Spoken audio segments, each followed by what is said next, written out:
Oh hey! Welcome everybody to a brand new live stream. Welcome back to Citizen Sleeper. Hopefully this will be another long session, just because the overall world and vibe of this game is so inviting. Clearly, I just can't keep away. So we're gonna get right into it fairly shortly. Hope everyone's doing all right. I'm just making sure that everything's set up like I want it to be. Everything should have been shared, which is good. That's what we want to see.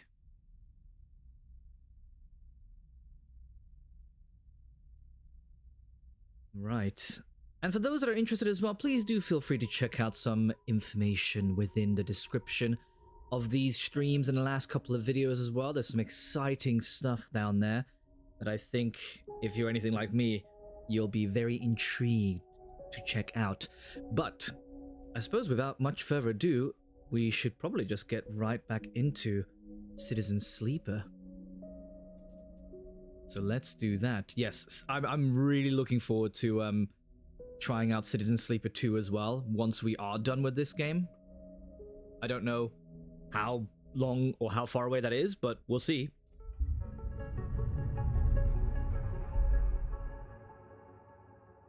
I love the music as well.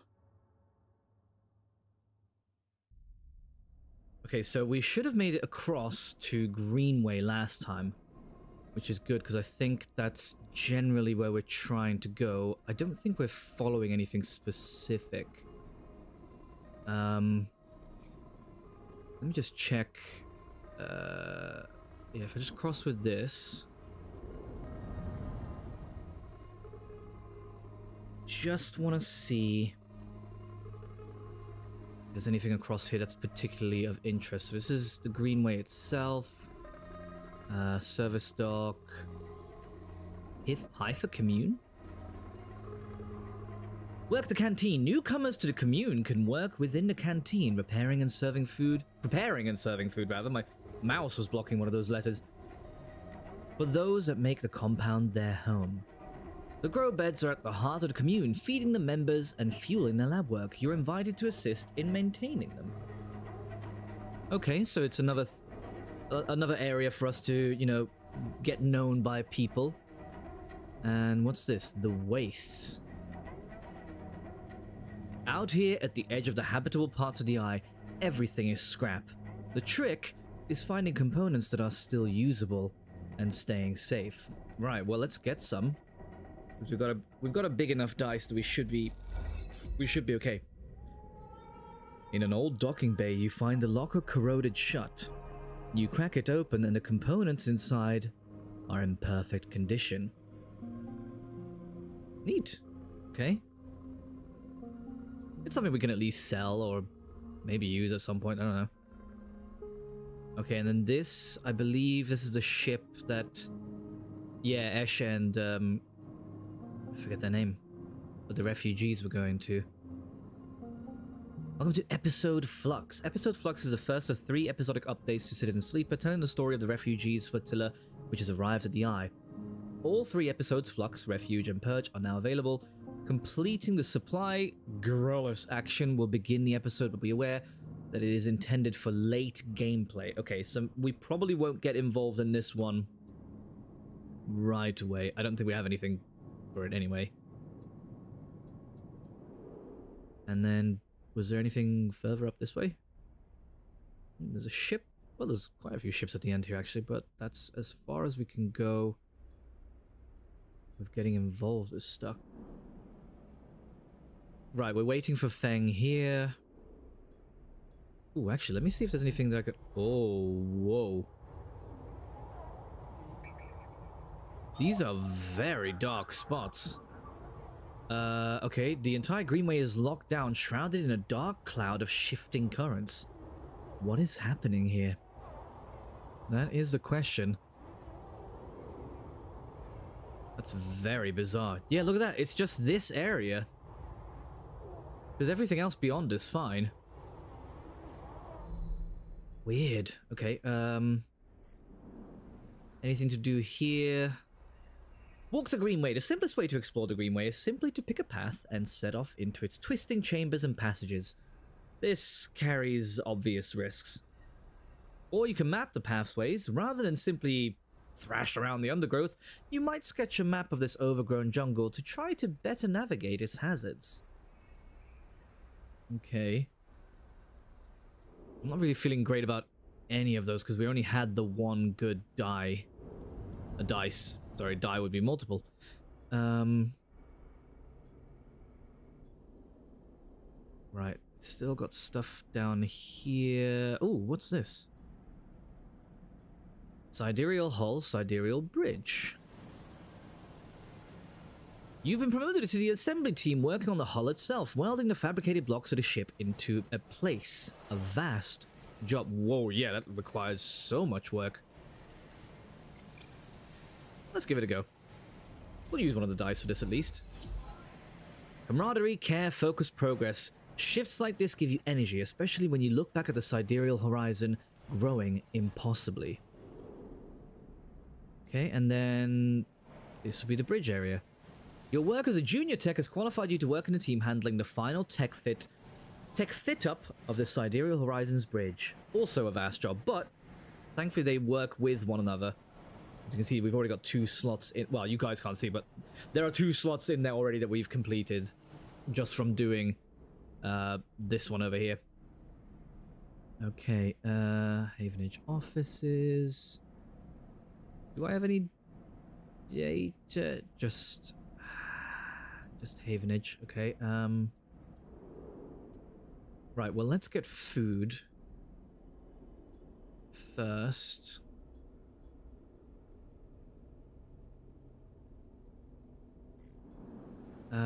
This one feeds us, so we'll go here. Nice, because it also earns us a little bit of cryo. Not much, but, you know, it's better than having to spend it for food. Okay, and then let me see if anything here still needs, like, wands. Nothing down here. What do we got here? It's a 2. We're gonna be a 2 as well. Yep. What about you? Yadigan needs a 1. Okay, nice. Oop. What do you need? Another 1. Don't mind if I do. I like that we get cryo for that now as well. That's really helpful. Okay, repaired unit. And let's end that cycle there.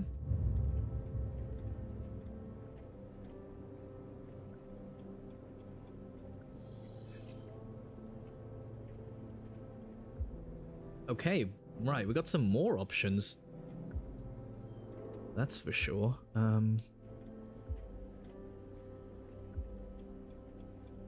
It's a scrap freighter areas. That's our old sleep spot. The dispensary. This needs... Is that 80 or 85? I can't read that. I think it's 85. But thankfully we're still fairly stable, so we should be okay. Anything different here? Fungus. Fricas, which we don't have any access to just yet. The ORT exchange. Oh, right, this. Yeah, because we can sell components here. Why not? Let's see what we get for it. I don't think there's much that we can do with it right now anyway, so may as well use it to become a trusted trader and, you know, just get a little bit of money on the side. Nice, okay. Not far off now, and I know that there was, I think, in one of these bars that we can sell. Oh, it's Havenage. Alright, why not?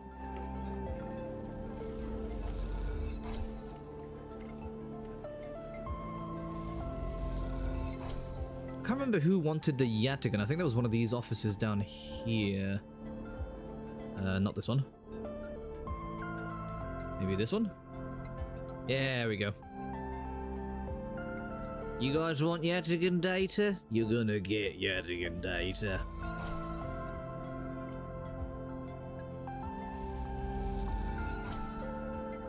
Okay, nice. I might just let me just slightly turn down my audio. Just a touch. There we go. Turn it down in my ears as well, actually, because it's getting quite loud. It's very nice, but it's a little bit too loud for me. Okay, I don't think we have anything else that we can sell here.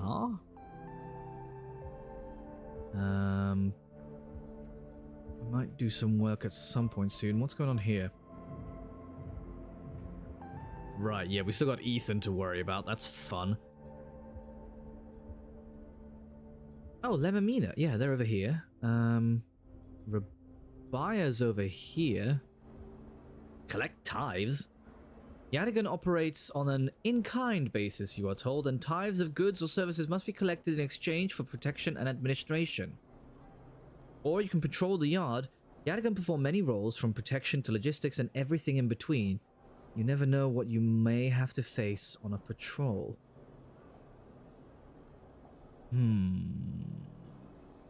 I will use one of these for the tithes. Let's just see. Oh, damn, I'm starving. Okay, well, that's no good. One merchant throws you out into the street shouting about parasites. You look to the other enforcers, but it is unclear if she will face retribution. That didn't go so well. Let's sunbathe. Nope, not with that one, actually. Let's, Let's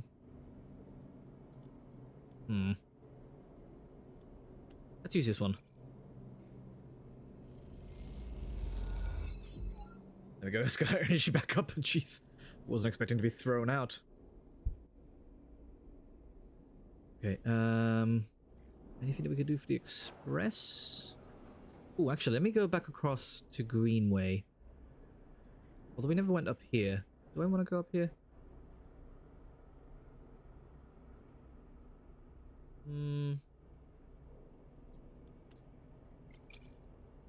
That doesn't leave many possibilities. No, we'll wait for another round.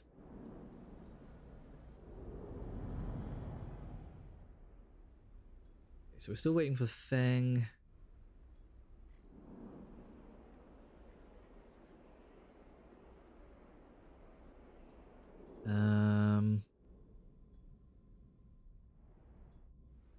Right, well, let's start mapping this area, at least for ourselves.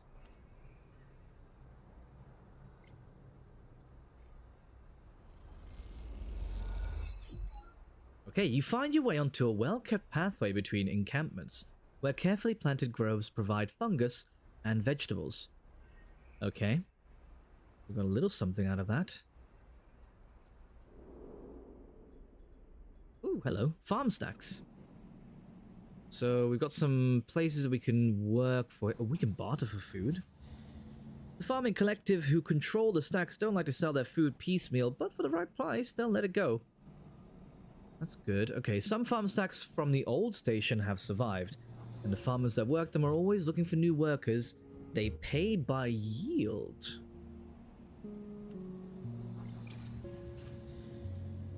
Let's try it. We'll take a risk. Hey, nice. Positive outcome. Sick. Cycling the stacks, checking feed and water lines, replacing bulbs. Your familiarity with the rhythms of the stacks means your yields are high. Or you can steal some of the harvest, I see, but if we get caught, we'll never be able to work in it, so no thanks. We're not going to need to steal. We're not doing so poorly that we need to do that.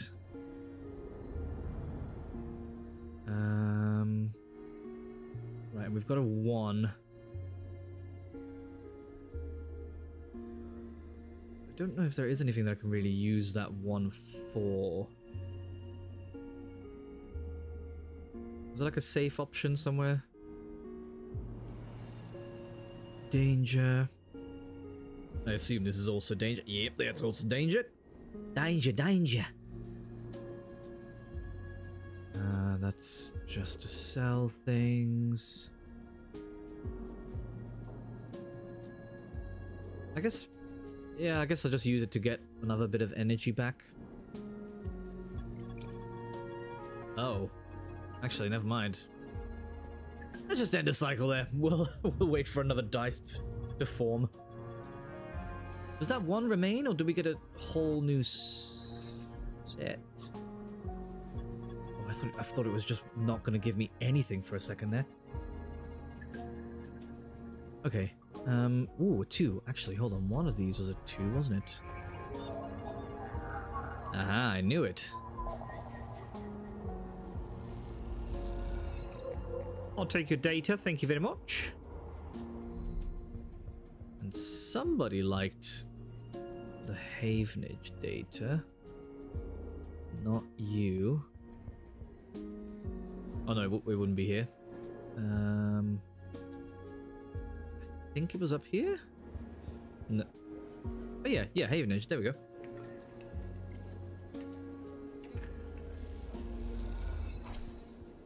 Neat. Okay, how are we actually doing money-wise? 1 for 1, okay, not too bad. Not too bad at all.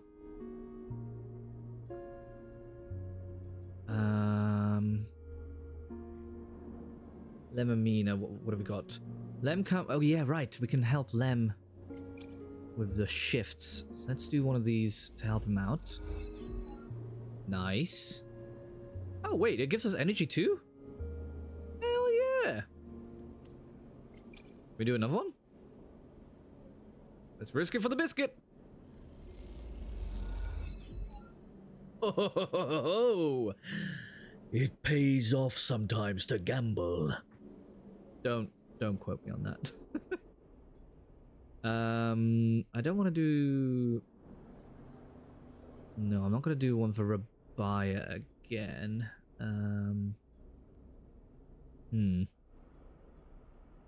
Oh right, I did say that I wanted to explore this, so let's do that. We'll use this last die. You find your way to a service elevator that doubles as a bar. Patrons sipping drinks as the whole room crawls up the spoke. Aight. Cool. Neato. Right, well let's go back to sleep. It's a slow progress, really. It's just about, like, figuring stuff out and learning about it bit by bit. Is somebody knocking on my door? No, okay. I thought somebody was knocking on my door for a second. Yeah, we're flickering, so we will need to buy a stabilizer at some point soon, but not yet. Let me see. Was there anything else in here that took a 2? Yes. Okay, nice. The Havenage, don't mind if I do. Sell that over here again. It's easy money at least. Okay, right, I should probably do some work down here. Oh, it's danger? Dang. What if I put this in? Okay, I can live with that. Progress is a daily grind, but every world brings a sidereal horizon closer to completion. The sense of scale can be exhausting. Yeah, this is going to take a lot of work.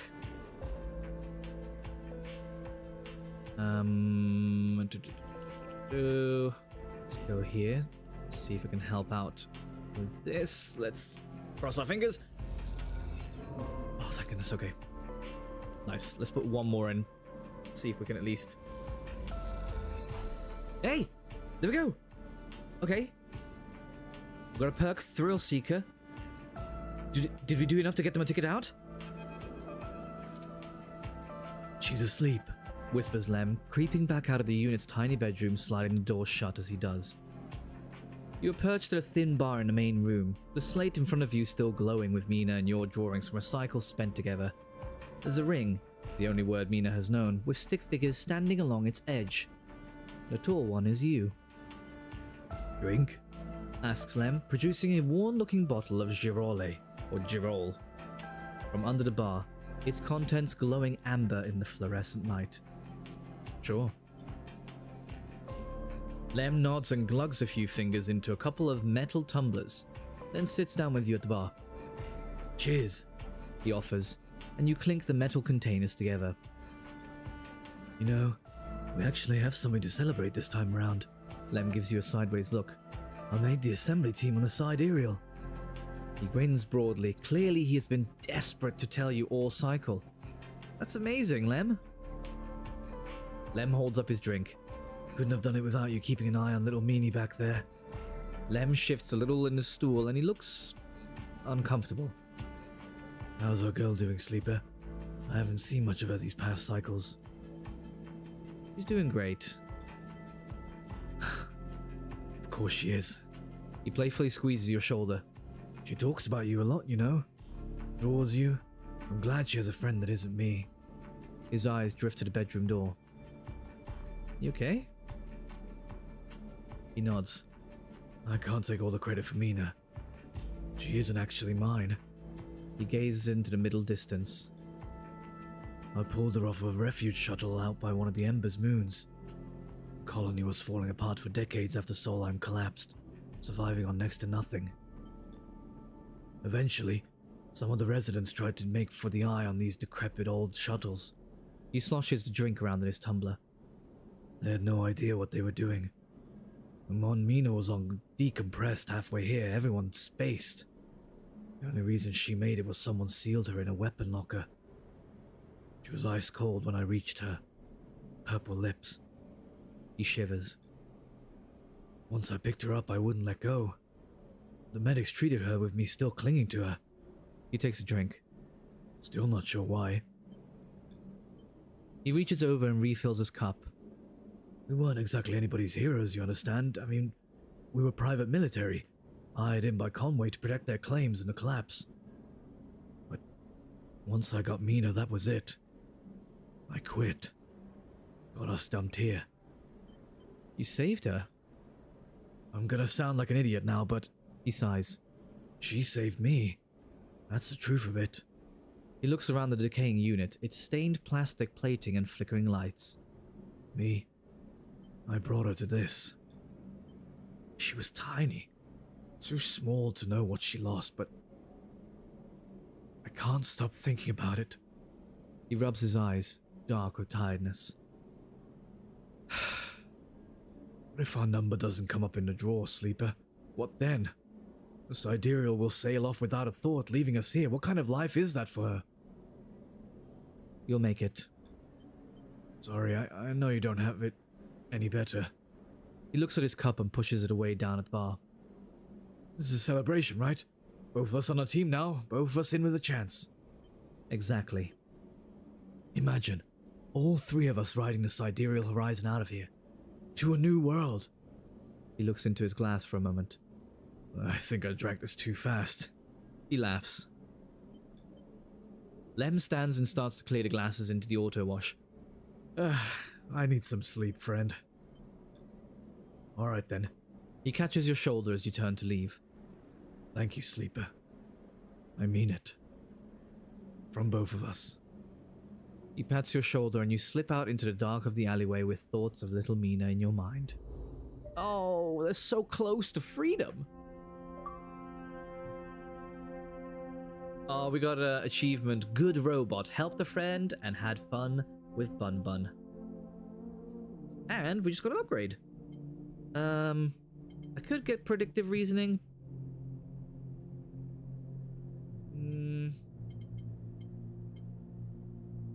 But...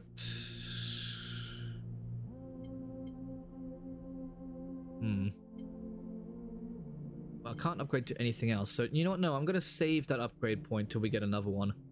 Just to see if I can get something a little bit better. Well, here's hoping anyway. Okay, right, I've got no more dice anyway, so all I can do is end the cycle. End this misery.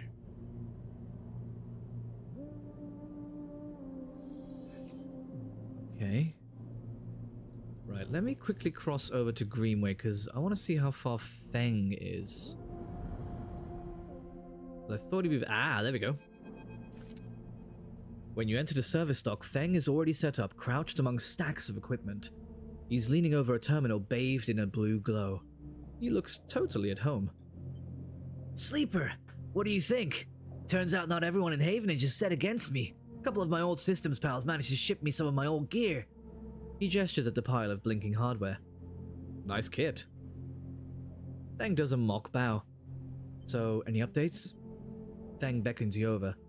He has a set of scans of the waste on his terminal with heat maps of activity overlaid. A chunk of the derelict rim is blotchy with bright red and orange marks.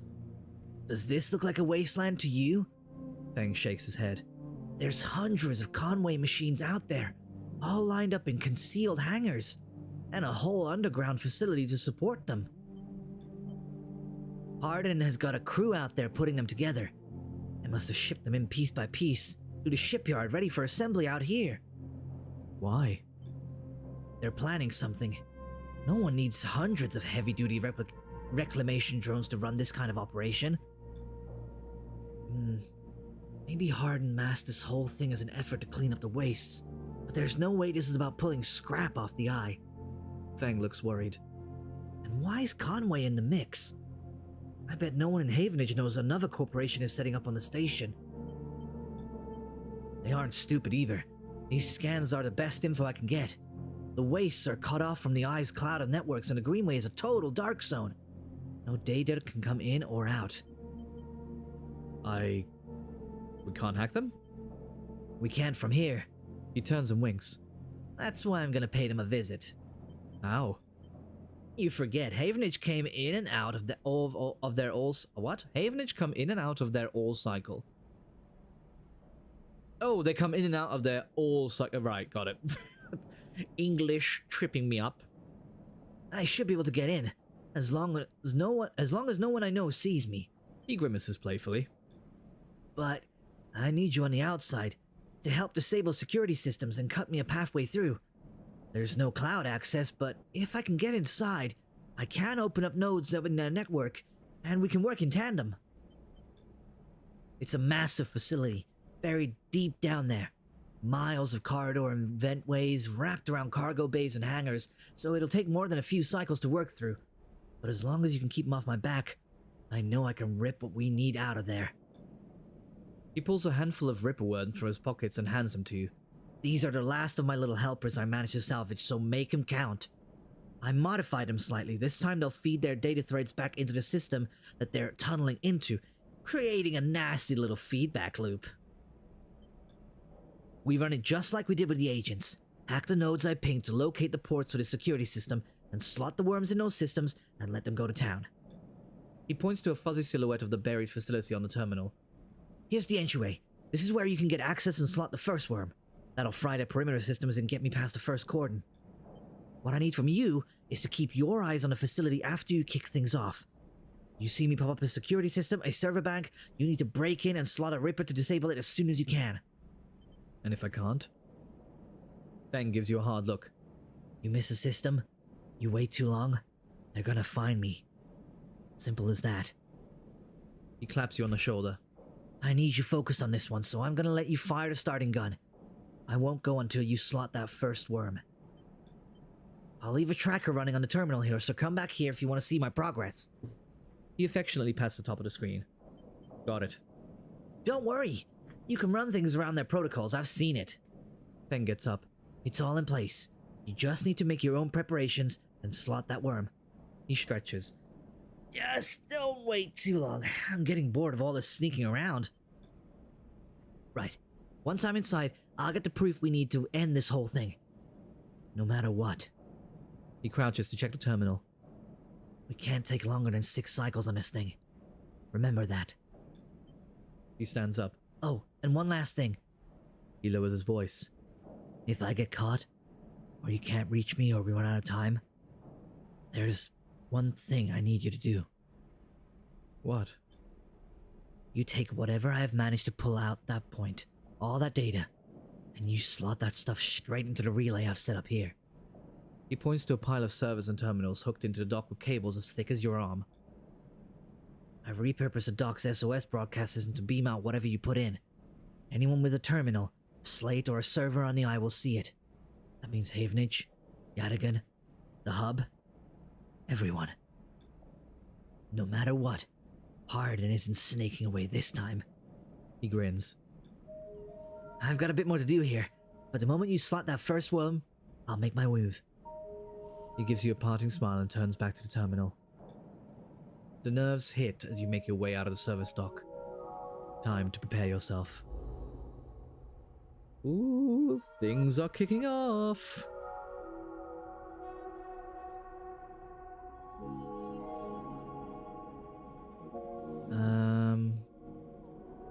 So we could gather scrap from there.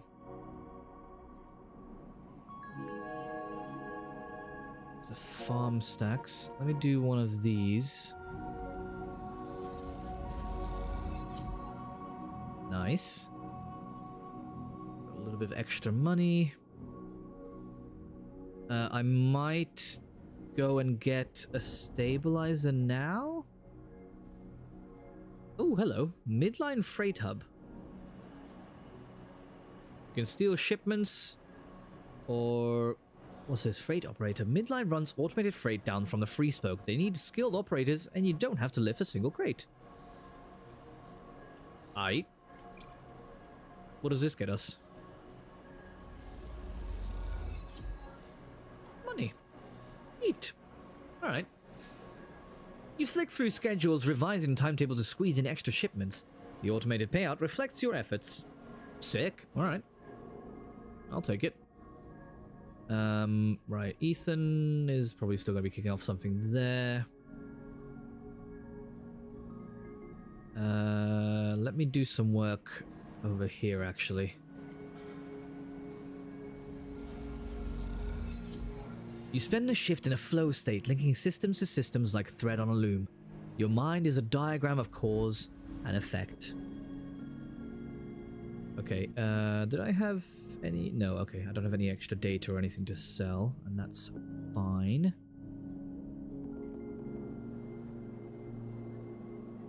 Okay, it's 80. Well, it is what it is, we need it. That's the most amount of money I had for a while. At least that will keep us going for a little bit longer.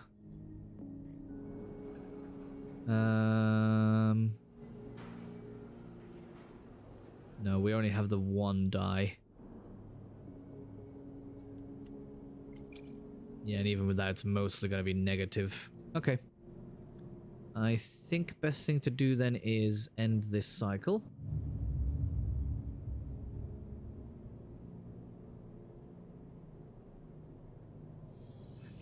Yeesh. So much energy down. Okay, let's take this to stabilize.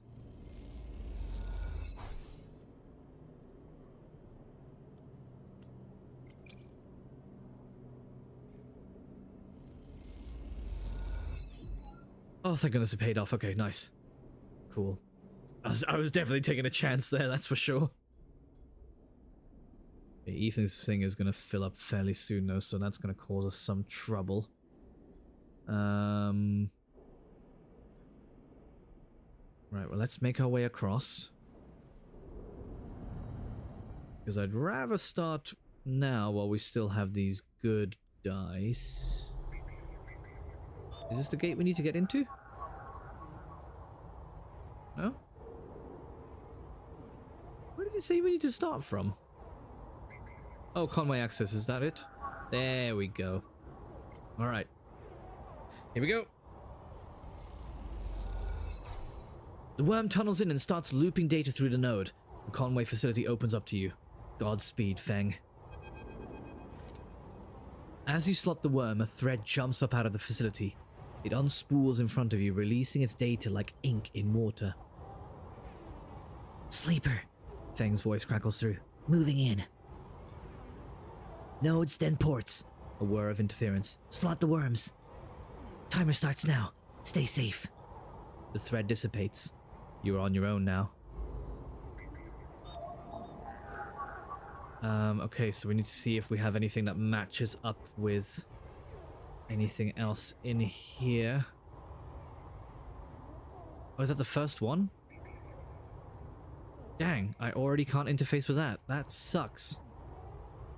Tremendously. Okay, we'll have to wait to come back with something.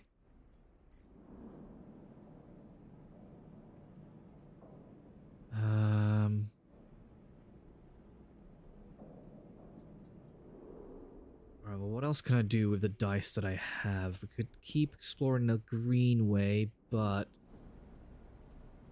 let me just check on Lem and Mina. Where are they? They were somewhere around. Oh wait, no, I guess I don't get to do anything now. It's just about getting these completed. Okay, well, I've got 2 6s as dice. That's too good to waste on something bad, so I need to really think about what I'm gonna do with them.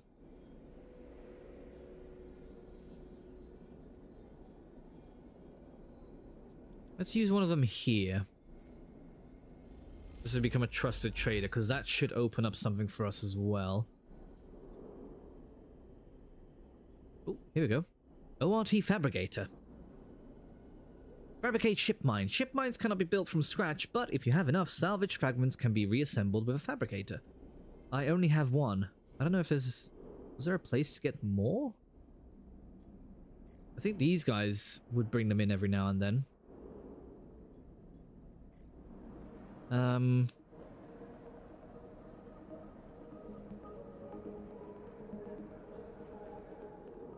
Yeah, I'm not going to be exploring that.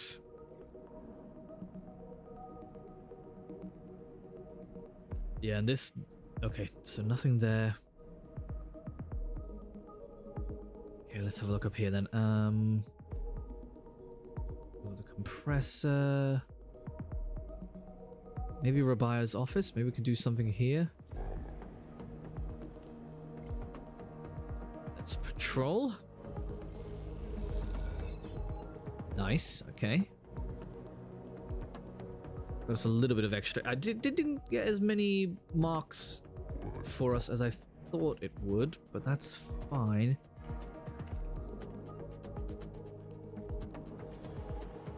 I only really have this one now, and that's not really going to be of any use. Yeah. Okay, let's end this cycle as well.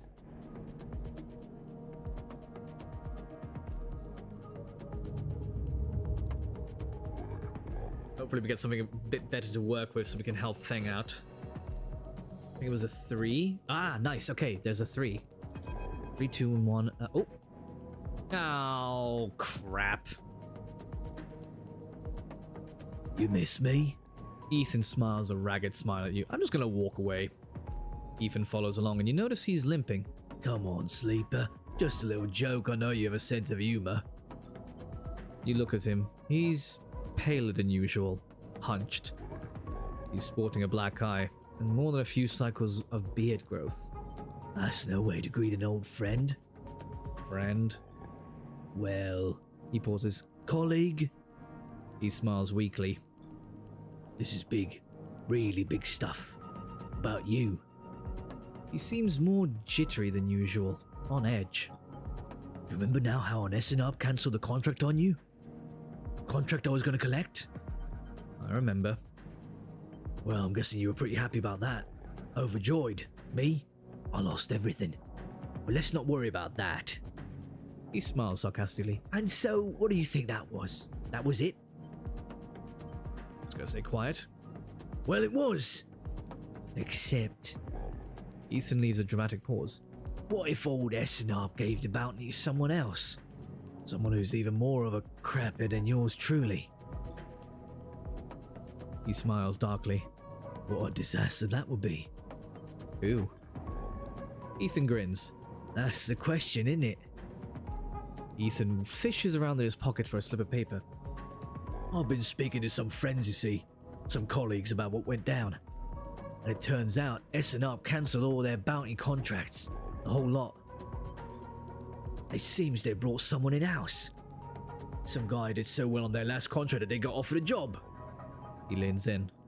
Apparently he made a hit on this ship called the Winter Wonderland or something. He was smuggling sleepers out from under SNR's big corporate nose. He killed the crew and blew the ship. Ethan whistles. They're calling him Hemwick or Maywick or something. He gives up looking for the paper. I forget. You mean Winterlight? Well, why are you telling me this? I don't want to like confirm any information for him. He's already in the know. Because I'm your friend, Ethan says, looking you in the eye. and friends help each other out. Ethan runs his hands through his greasy hair. Given this new information I've brought to light, it seems like you're in need of protection. Wait for the pitch. I, meanwhile, am in need of assistance in kind. Turns out I upset some people at the compressor last time you were there. The owners. And they say they'll space me unless I work off the debt. Then work it off, man. Seems that they're that kind of businessman. He grimaces. I would pay them, but... He shrugs and turns his jacket pockets inside out in a mime of poverty. He looks pitiful, even more so for his clownish act. Yeah, then work it off, bud. You should be glad! The anger rising in him now. Now, I came here and told you this. You think anyone is looking out for you? You're a contract, a name on a list. He kicks the wall. Ethan rubs his temples. I'm sorry. He hisses. I'm sorry for being the way that I am and trying to kill you and whacking that thick skull of yours. He sighs. You think I want to go up against this guy? But us. He jabs a finger between the two of you. We don't have a choice. So you keep me from getting killed, and I'll do the same for you. We can help each other. A straight 50-50 deal. He looks at you. I'm not asking for a favor. Fine, Ethan.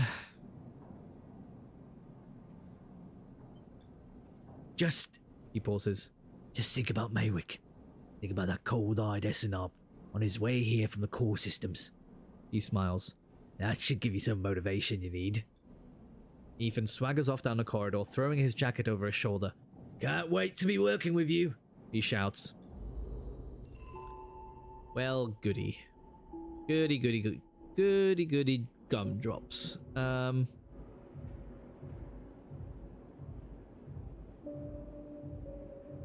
I gotta work on his behalf? That sucks. Alright, we'll do one. There we go. That's all you get from me, Ethan, for now. I've got a job to do on the other side. Okay, let's get in here. And I guess this one's the next one we can get into.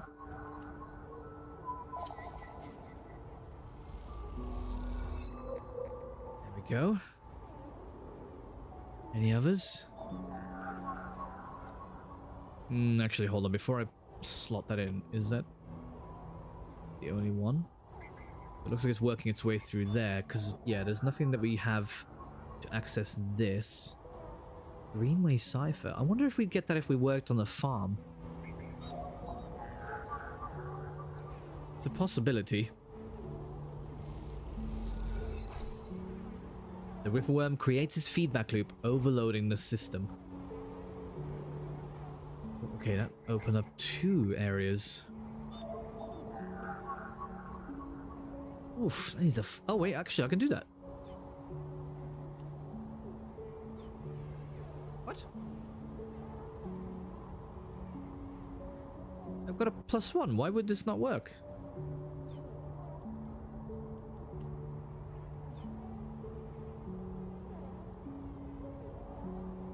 Oh, does it need 2 different things?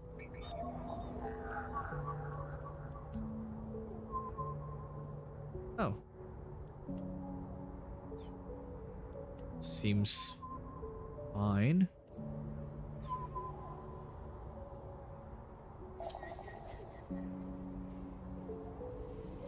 It's a confusing port.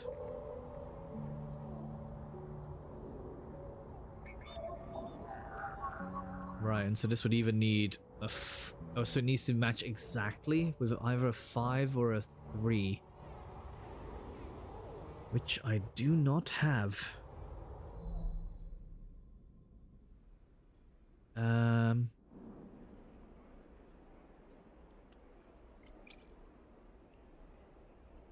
Let's give this a go. Oh, nice, thank goodness. The dirt of the beds is rich. How did the commune manage to establish such a good biome here? You wander on it as you work. Alright, and it only leaves me with one. So let's cross over for now. And I don't think there's anything else that I can do, especially with just a 1 die. So I am going to end the cycle.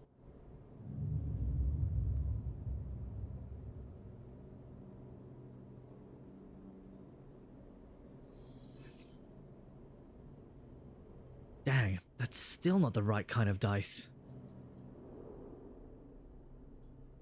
Wait, what's going on here? Oh, right. Yeah, I'll either need to get protection, disable my tracker, or just leave the station before this person arrives. That sucks tremendously. Oh, wait, what have these guys brought in? Oh, I can just buy scrap. That doesn't really help me right now. I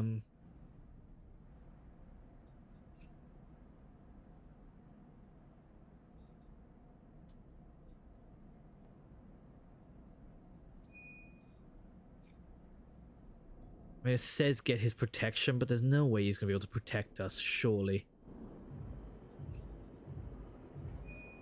I don't see how he could.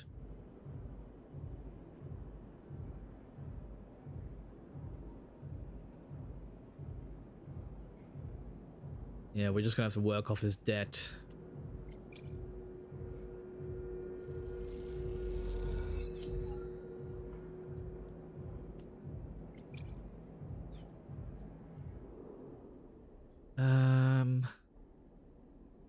Multi-fabricator. Oh, right, as if we have the 3 ship mines, which we do not have right now. Anything else that I could hack along here? What did you need? 2.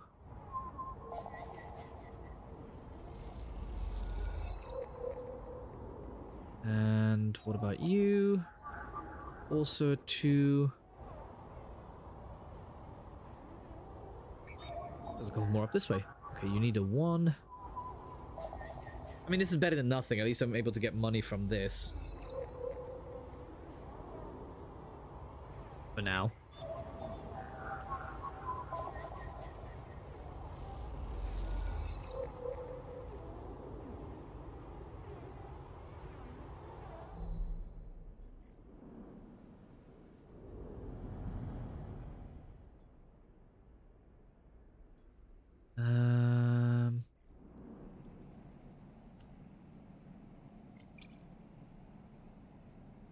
Let's try this.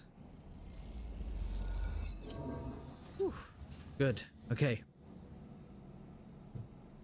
A fault in your assigned stack costs you a whole crop, and your yield is small at the end of the cycle. Next time you'll double the check. Sorry, next time you'll double check. They better double the check.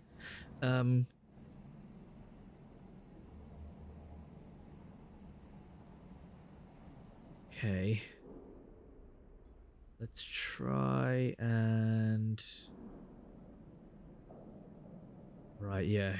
Boy, I do not have long to help him.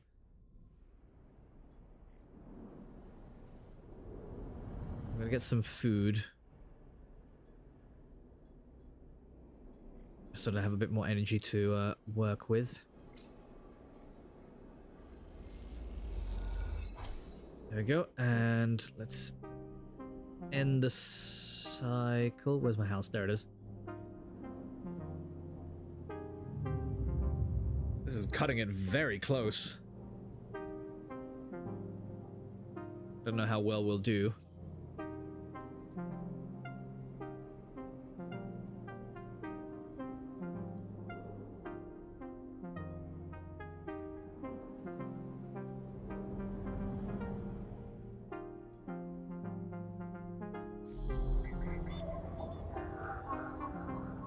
Well, that's so annoying. We still don't have the right one to match. Wait, no, there's a 3 here. Okay, let's do it. Let's do it.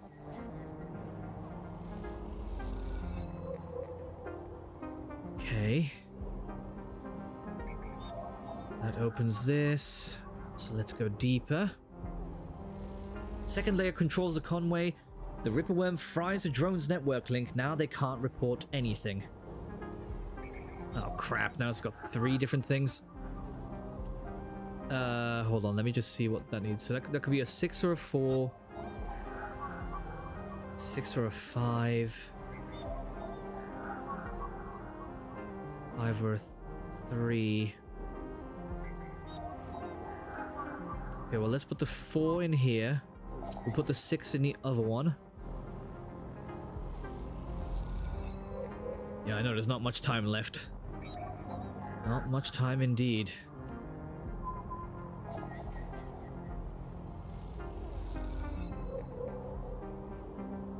And we don't have anything that matches with this one anyway, because it needs either a 3 or a 5. We're gonna have to wait till the next cycle and just hope for the best. Let's cross back over to see if I can sell some of this data.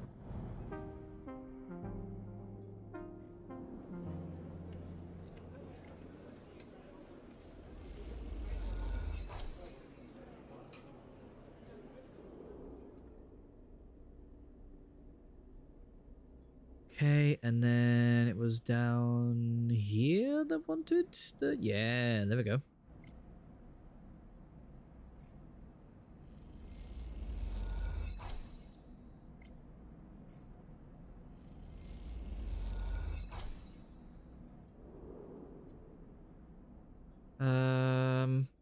Boy, with a 1 and a 2, there really isn't anything that we can do.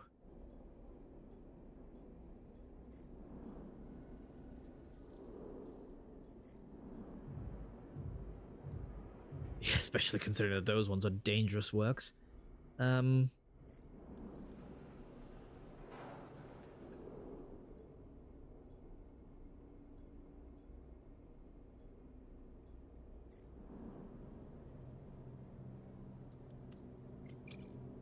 Screw it, let's give us a chance.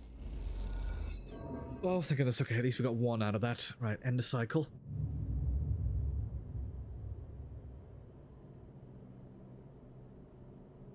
Oh, come on, come on, come on. We're so close. These dice suck.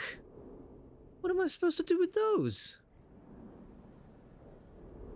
Gotta be kidding me, and that's not any of the ones that we need for Feng. Oh.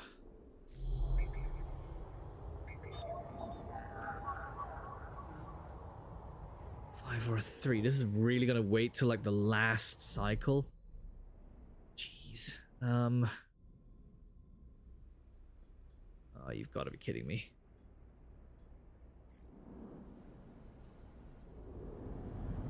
This sucks so tremendously.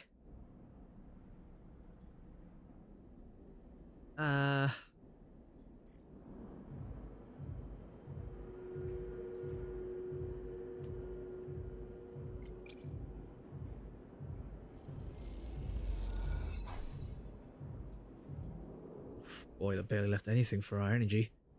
Alright, let's go eat. At least we've got enough money for that. And I'm gonna have to end the cycle there again. Like, I can't do anything with 3 1s. It sucks. And let's feed the stray while we're here. Why not? The stray crunches up the crackers as you watch. Sometimes they'll let you stroke them, sometimes not. Fair. As far as cats go, that's fair. Oh boy. Oh, we got some 5s. Okay, wow, I really wanted to leave it to the last cycle, huh? Oh boy, oh boy, oh boy, oh boy, oh boy. Okay, bypass that, extract the data.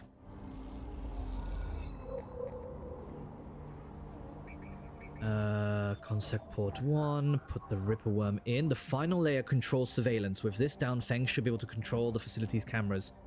I better have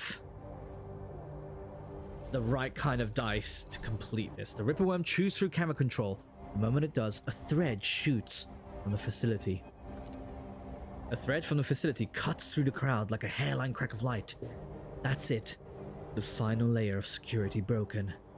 Somewhere, buried in the depths of the station, Feng is in control. He's slicing into the camera control circuits and piping out the result. The thread flickers and unravels into an image, a scene. Two figures in a room. One sat, the other pacing. The pacing figure resolves into Hardin, the unmistakable superior posture, the shock of grey hair. The second figure's features don't seem to resolve, they're vague, unformed. Problem with the data, perhaps? You look closer. Then you see it. The figure is a proxy. Perhaps you should have expected it from Conway Corporation, whose very existence is owed to automation. The proxy is a machine designed to be piloted by remote connection. Someone elsewhere in the system puppeteering it with their own body, speaking so it may speak. The proxy sits impassively, or the Conway executive that is piloting them does, from the distant safety of some ship or orbital colony, perhaps. I can't remember the voice that I gave him. We can move forward, there is no doubt. We can move forward, there is no doubt. Arden is saying. The reclamation teams are almost ready, and after that I will make the declaration. Nothing has to change. The proxy leans forward, its movements stilted, uneven, as if its body was being refracted through water. But things must change, Hardin. We need further assurances. I've been informed of a breach in one of the closed networks in a low end. You've been careless. Arden waves the accusation away. We have been stretched. A breach was detected, yes, but no data of value was lost. Our board is concerned, Hardin. A drop in our value would be unwelcome at this time. The proxy leans back, its posture dominant. If the reclamation of AE1 is contested, then we could be drawn into a compromising legal position. Hardin approaches the proxy. There will be no contest, not from Solheim, who cannot muster a defense, not from Havenage, who will fall into line below me. He crouches in front of the seated figure, eye to eye. And the people of this station? Refugees, gangs, spacers, all either opportunists or degenerates. Havenage is no longer strong, no longer united. No one here believes in Erlin's vision, nor has the strength to enact it. I sat across from him at the negotiating table. He was forceful, eager, weakened by his ideological convictions perhaps, but a great man nonetheless. This place no longer deserves to bear his name. The Eye is crippled. It cannot survive. It is a ruin filled with squatters and outlaws. They'll be lucky if it still spins in 100 cycles. Arden stands.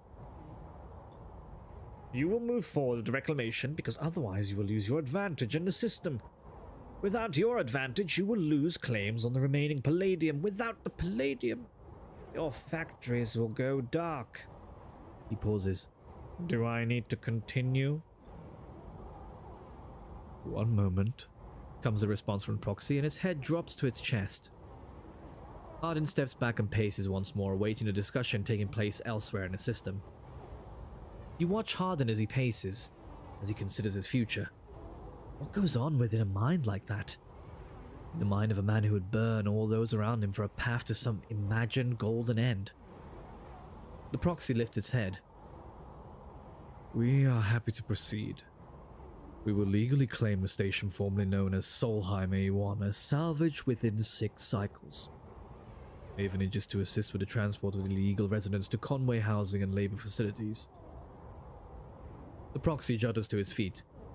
Conway will also claim 70% of the raw output of the reclamation process after losses have been accounted for. Hardin nods. I accept. The proxy reaches out to shake his hand like a marionette. And then the recording loops. You watch it play out a second time, gripped by a horrified fascination. There's a bluntness to the conversation, to its blatant disregard for humans as anything other than objects. Things to be moved, to be used, to be fed into structures, crushed, and lost as accounted for in the cells as stables, the margins of ledgers. You realize now that you're no different than anyone else on this station in the eyes of the people in that room, and those like them. Each body here can be recast as a piece of property, a tool, an expense, an acceptable loss. In one moment they can be named a citizen, celebrated, protected, and in another, the very idea of citizenship can be used against them. That is what it means to live in proximity to a system like this.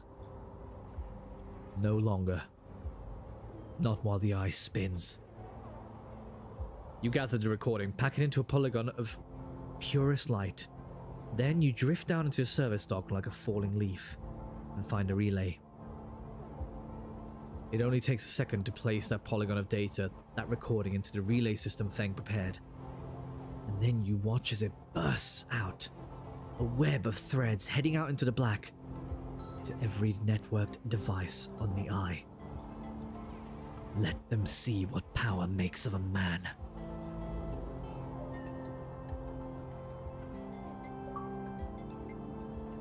Got an achievement, Icebreaker, cracked the toughest security system on the eye. And we got an upgrade, so what do we do? Let's go with hard to kill. Keep 2 dice even when condition is breaking. Just because, I mean, we haven't gotten to that point yet, but I feel like we'll soon get to it. Okay, and we still got some dice remaining.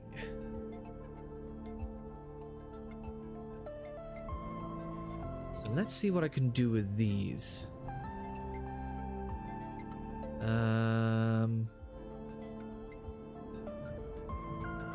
Yeah, let's do a little bit of work in here. Nice. Glad we still get paid for that too. And then, was there anything I could hack with 2s? Nope, that's a 1. How about you? That's also a 1. Okay, anything down? There we go, that's a 2.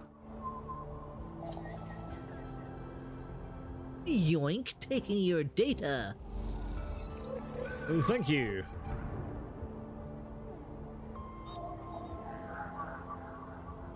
And another one bites the dust.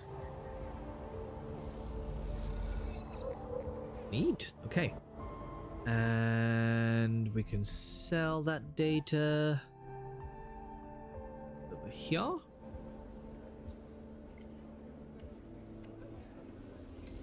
And then I'll just grab some food just so we can get our energy levels up. We can wait a little bit before getting a stabilizer because we're still only just flickering, so we're not in any particular trouble just yet.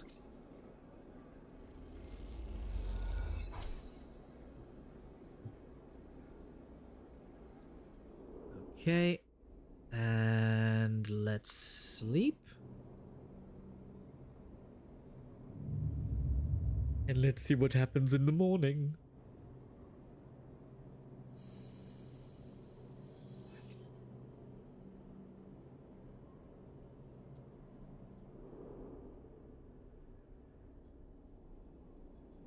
Well, it's oddly quiet. Oh, wait, these guys are in. Yes, let's buy ship mine fragment. Buy 2 of those actually, because then we'll have 3 and then we can supposedly build something. I just want to see what it builds. Nice. Feng's Bay, what's this? The building is chaotic. Most of it is in total lockdown. No one will give you a straight answer about Feng or Hardin. Ooh, of course, right. Now we've got to wait to see what the consequences of our actions are. ORT Fabricator, that's the one that I need. Okay, let's build whatever this is. The fabricator whirs and crackles as it assembles the ship mind. It opens to reveal a completed but heavily dented unit. That's annoying. The core of a ship AI amputated and in hibernation. I don't know if that was good for anything, but we will see. Got an achievement, Mindcraft. Build a ship mind from fragments. That's funny. I like that.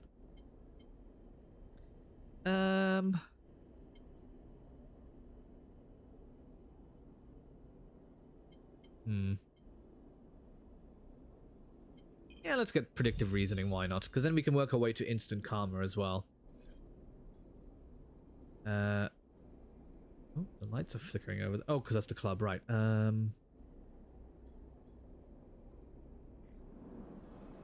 Might just get this now. Just so that I have it ready. And then let's do something for... Oh, right, and now it actually tells me what I can get. Control the ward, collect the tithes. Oh, scrap components are available from here. Let's do this. One mechanic ties a new filtration system for the block's atrium, and after you help install it, he offers you some of the remaining scrap. Sick. Alright. This one's a bit riskier. You chase off a group of kids throwing stones at a woman's unit, but lose them in a tangle of corridors. You give up exhausted. That's fine. That's fine. That could have gone so much worse. And you'll take a 1.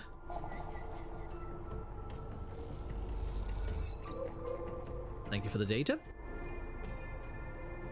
And you will take... Oh, you're also a 1. Was there not another 2? Ah, here we go. I was gonna say hello. Oh, and now they'll take a different pair of dice as well.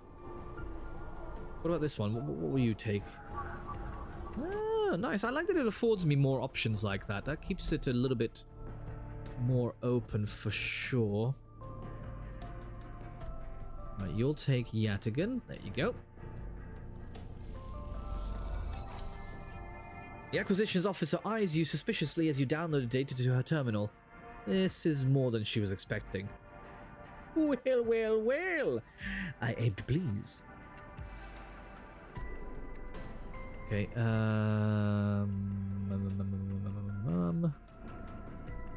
you're still here.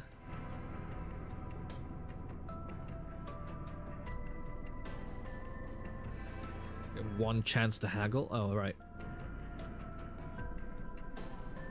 Yeah, and I can't buy any more from that. That's fine, because I don't really want to buy anything else. I want to sell this bit of data now.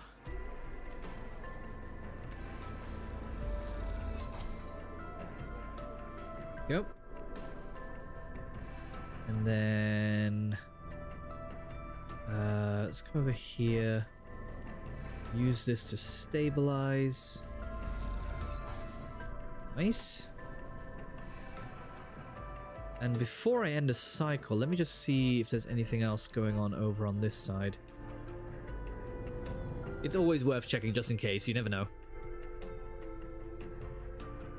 Okay, no, I don't think... Ooh, this looks a lot busier over here.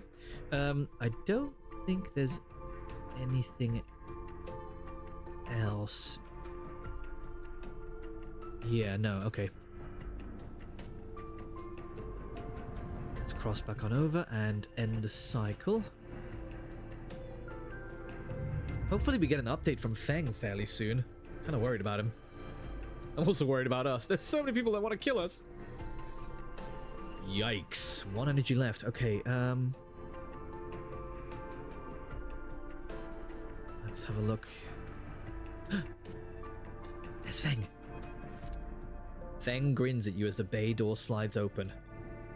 Above, in the rest of the building, people are busy, frightened. They speak in hushed tones and organize endless meetings after endless meetings. Havenage have avoided a full-blown crisis for now, but change is coming. Feng, however, is in good spirits and bundles you inside before you even have the chance to greet him. That was the slickest operation the station has seen! He hugs you firmly. You made my job easy. He shakes you by the shoulder. I'm so proud. And He smiles. I got to watch through the cameras as the Havenage security that weren't in on it assaulted the station. Feng smiled. One of them straight up just whacked Hardin with their pistol. It was beautiful.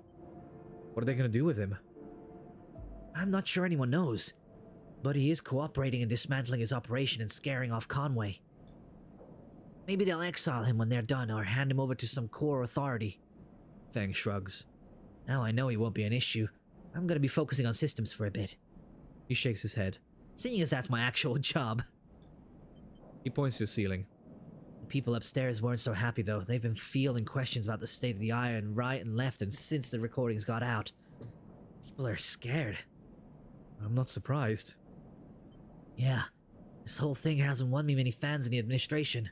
But I think in the end they'll agree that outing Hardin was worth it. Whatever the methods. He touches a stack of hardware. The eye is old, and it was never meant to run like this. The master control points that Erlin and Havenage installed, they keep it spinning from the rim. That isn't ideal.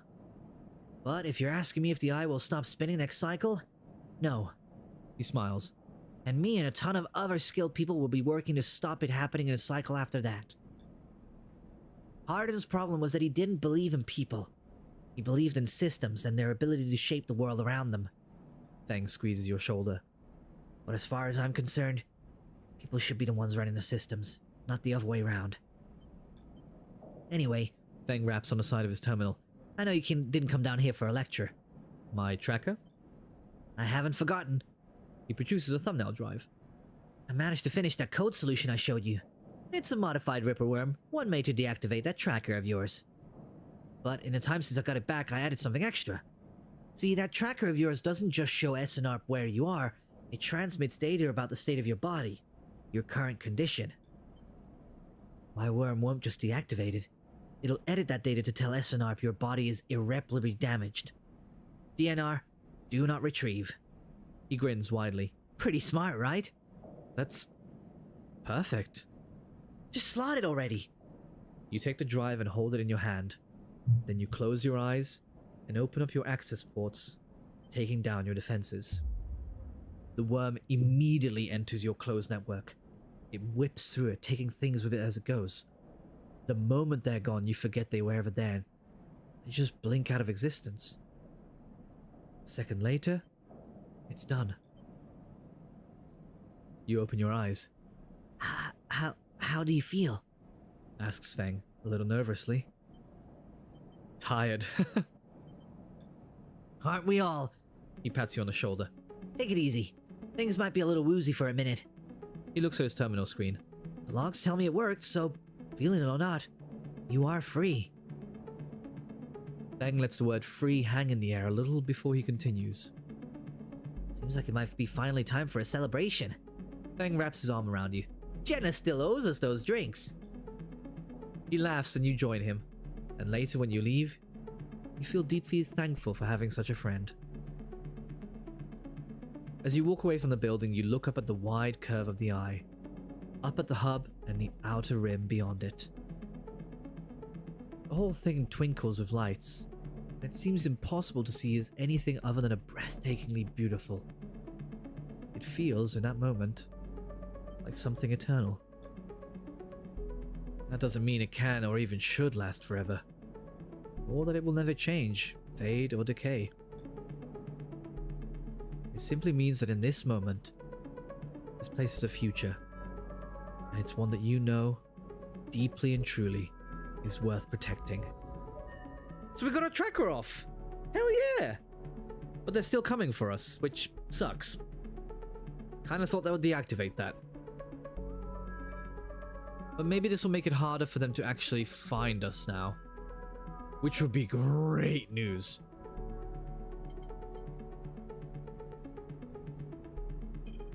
There we go, let's get a +1 on everything. Alright, wow. I was not expecting it to to happen so soon, but I'm glad that it did, because I've also been waiting a long time for it. Alright, let's do some assembly work.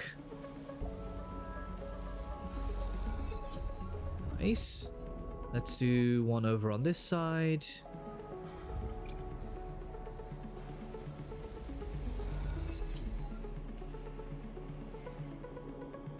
And let's see what else we can do. Oh, Ethan. The compressor is almost empty when you enter. A couple of scattered patrons in a booth and a lone bartender. The bartender recognizes you immediately when you arrive and nods, and you return the greeting. You know already you won't find Ethan here, but you had to be sure. With your tracker reporting you dead, he wouldn't have stuck around. You look at the empty stool, his empty stool, and you smile. You can imagine him on it when his slate chirps, letting him know that the target he was tracking is dead. You can imagine the screaming and the swearing too. Is that all you were to Ethan? Another target? Or was there something else going on? Seems like a foolish question to ask now when he has fled the station, but it bothers you anyway. You take one last look, and you walk out.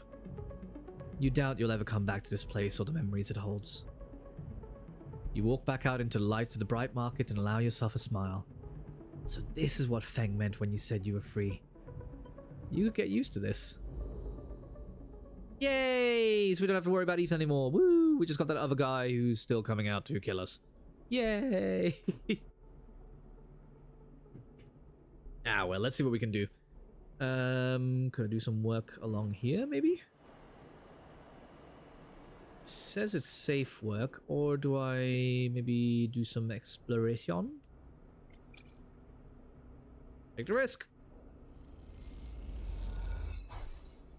Damn it, I'm starving. You spend hours on a staircase that never seems to end. When you reach its peak, the view is incredible, but you feel the pain. Don't worry though, I can get some food. Wait, hold on, no, don't end the cycle. There we go, here's where I want. Here's where I want to be. Boink. Nice, there we go, that's a bit better. Yeah, let's get some sleep, because these two dice aren't really going to do much for me. I could have probably used them to hack some stuff, but eh. Oh no, I can't, because I need ones. There we go, there's the one that I need. Right, anything else lighting up for me? Immediately? No? What about this side?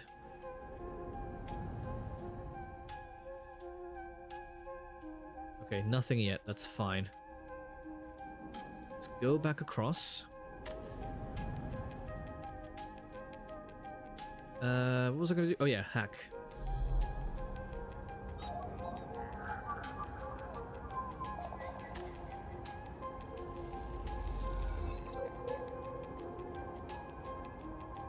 How much is left on this side that I can even hack still? There's one here.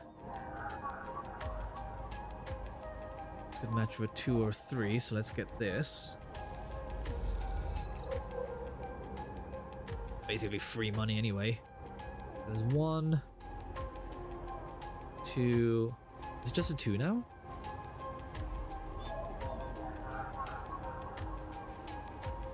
Hey, I think so.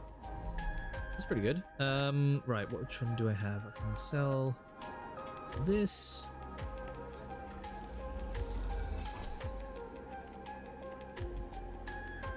I mean, I gotta say, it feels really good to not have that tracker on us anymore. I'm still hoping that that makes it a little... Wait, look, we're not being tracked anymore. Heck yeah! Wait, are we actually fully free? Oh, that's sick if we are. I really hope that's the case. Let's go. All right, let's do some work then. Let's do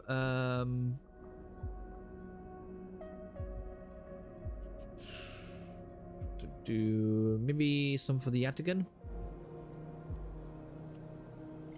Patrol the ward. You help a destitute man to the Tamba's kitchens where they feed him freely. You stay behind with the chefs and sample the dishes. Oh, sick. So I think I got some energy for that. Let's do another one of those. There we go, full energy, hell yeah. You help a dentist running a surgery from their unit with their equipment. They offer you a restorative infusion and you feel better immediately. Nice. Oh, what's going on?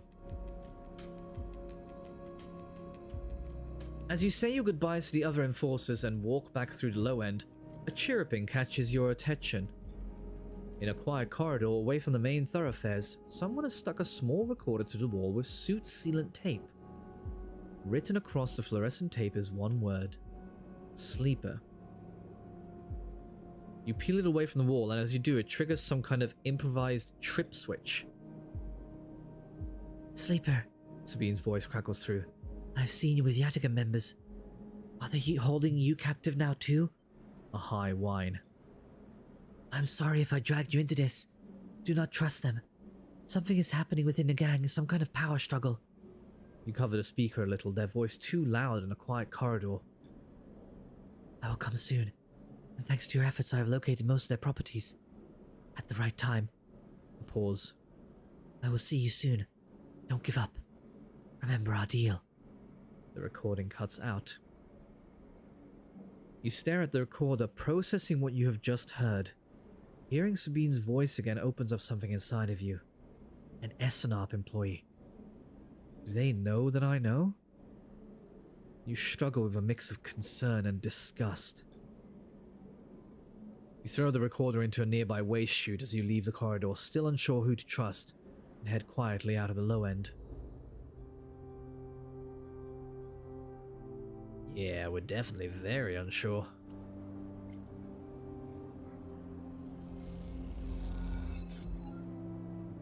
There we go, that gets us some extra scrap as well.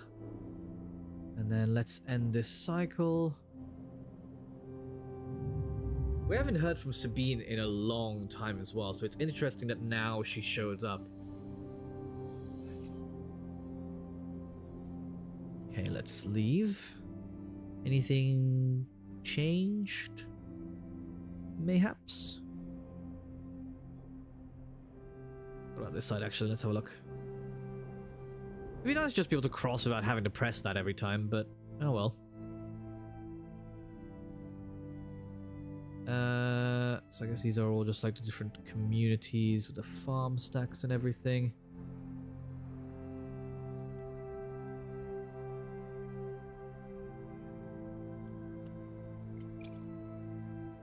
Let's try to sketch a map here. Nice. And we'll do one more on this side, and that should... There we go, that completes that. Ooh, the aviary and the mushroom groves. That's what we were looking for before. So we can collect spores or forage for fungus. Grove spores and girole caps. I think it was the grove spores that... was it Emphis that needed them? Possibly? I think so, anyway. While the grove mushrooms are dangerously inconsistent, spores provide a chance to gather or study these species in an untouched form. The fungus that grow deep in the deep groves of the Greenway are typically avoided, but those with sharp eyes might find useful fruiting bodies.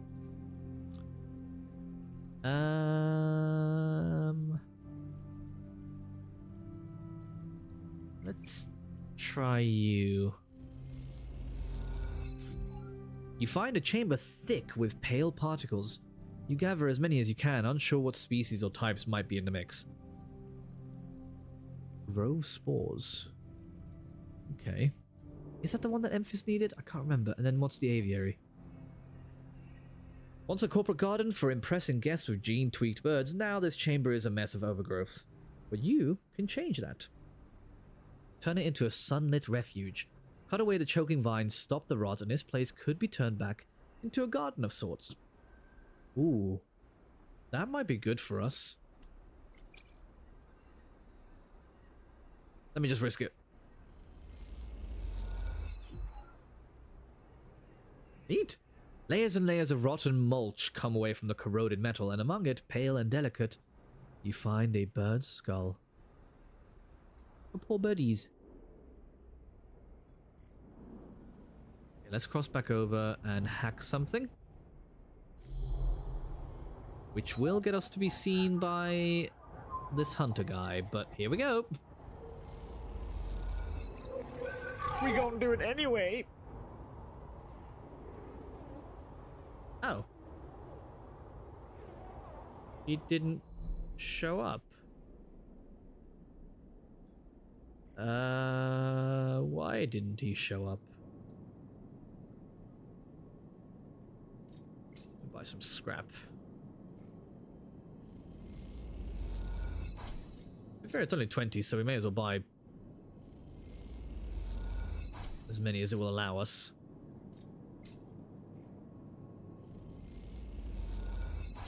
There we go, nice.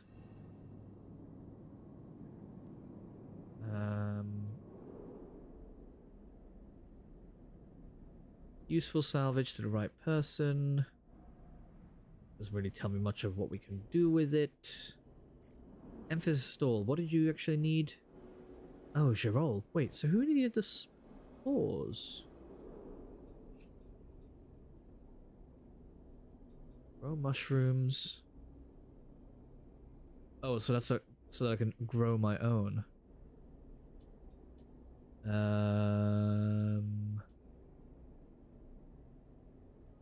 Right, I need to work my way into the sidereal as well.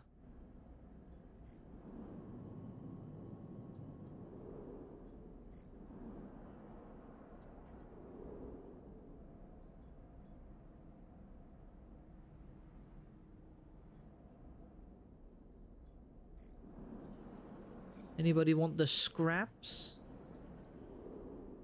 I don't really know who they're good for. I guess it's just to sell the components? Let me look up who else that might be good for. I feel like there should be more uses for those.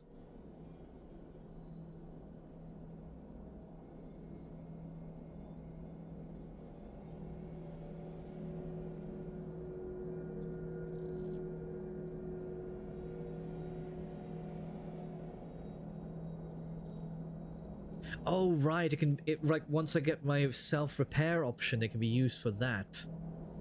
That's a good point, actually. I'm gonna hold on to them for now. Then, do I have any data that I can sell? Oh, I have one.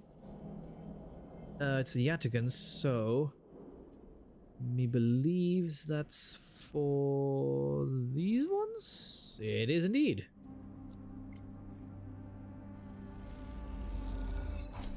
Nice.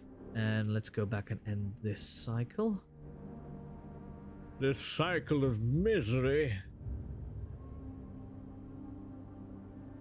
So we're finally free, so maybe it isn't. Okay. Some 2s and some 6s. So let's do some work over here. Sidereal fit up. Here we go. And let's do some more over on this side. We need to be able to win that ticket. Either us or Mina and Lem. Like, we need to get it for them. Somehow. Some way. Here we go. You take that.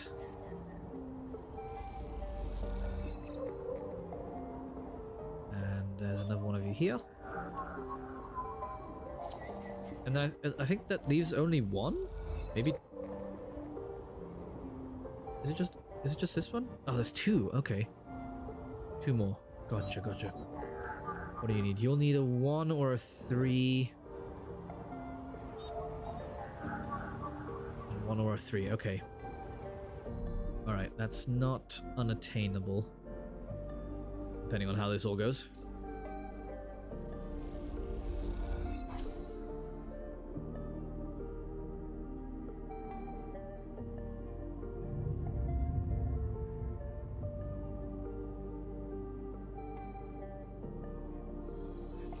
Nice. Okay, we're definitely gonna need to get a stabilizer again fairly soon.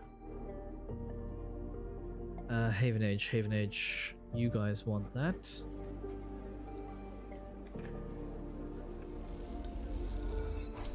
And another one. Okay, okay, nice. So we're almost there with getting some more of that. What was I gonna do? Oh yeah. Let's get these. So you can take either a 1 or a 3, so we'll bypass you.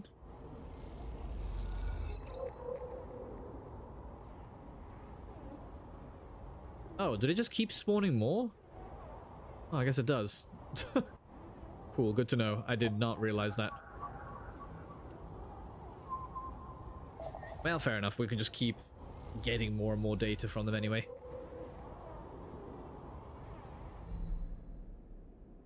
So that makes 1 yet again. Here. It's fine anyway. This is what we wanted. We want to get some more of that money.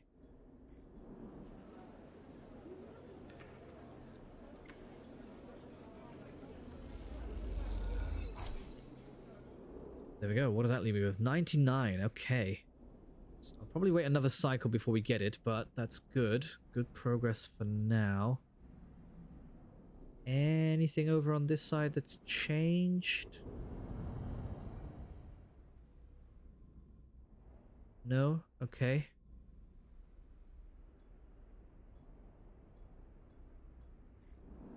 We've got the Mushroom Grove and the Aviary. Let's do this one for some fungus. Deep in a vent core, you find the amber caps of Girolis. In this micro-ecosystem, they're protected from other stranger growths. Alright, so that gives us the 1. So we'll get some more in the next couple of cycles. And maybe let's use this one for some Yatagan work. Like this one. So we can use the energy. Oh yeah, baby! That's close to filling up as well. That'll be done in the next couple of cycles. If we play our cards right. Which I guess you never know, we'll see. Okay, some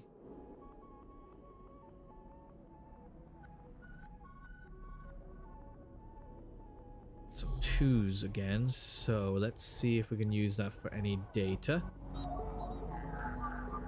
Indeed we can! Give me them sweet deeds! So I can sell them to government agents. Ra-da-da-da-da-da-da-da-da.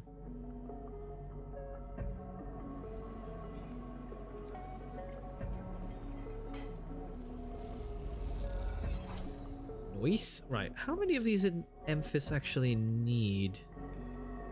3 of them, okay. That's fine, we can do that eventually. Let's input some of these over here. Oh, I should have did that all for energy, actually. Oh, well, it still gives me energy. That's fine, then. And scrap components. Can't go wrong with that.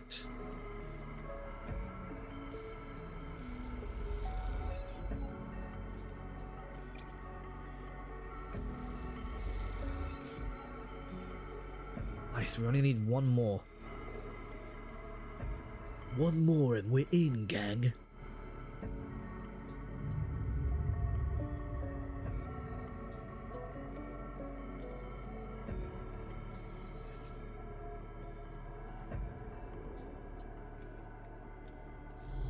Nice. Now, which one of you can take a 1?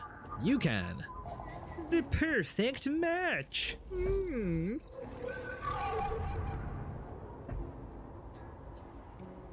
Well, the hunter really doesn't care about us anymore, huh? And I'm okay with that. Even if it does put me slightly on edge.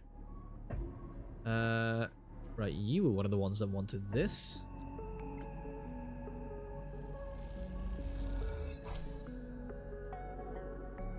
And let's do one bit of work for this still, because I want to keep this going up as well. There we go. Plus, I forgot, to be fair, that it also gets us some money, which you can't go wrong with. Alright, let's risk it. Damn.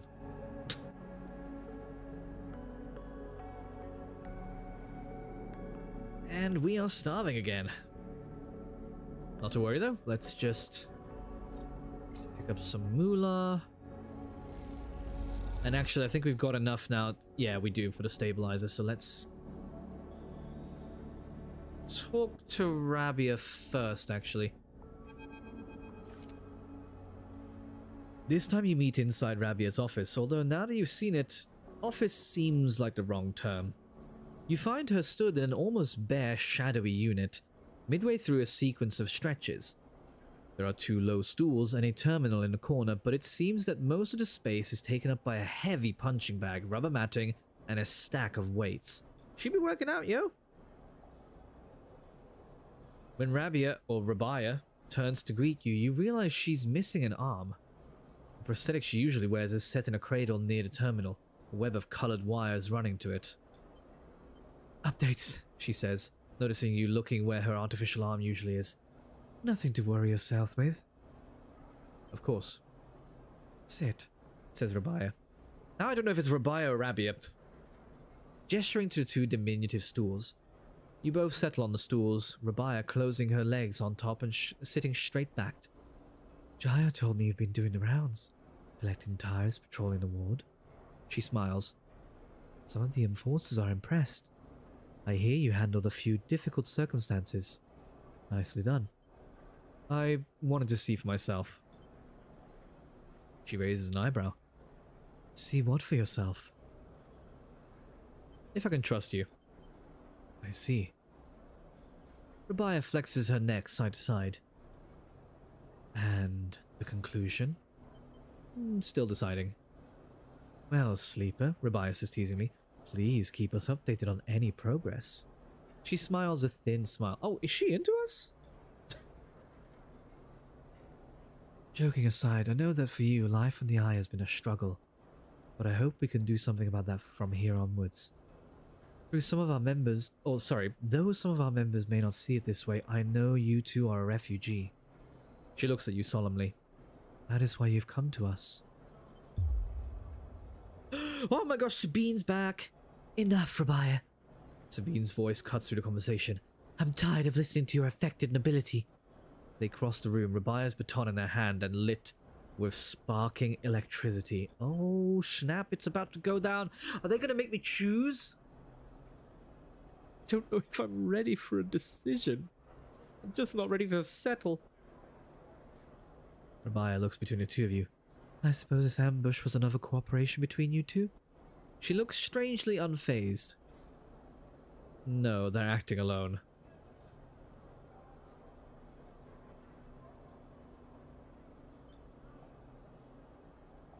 Sabine pauses, thrown off for a moment by your renunciation.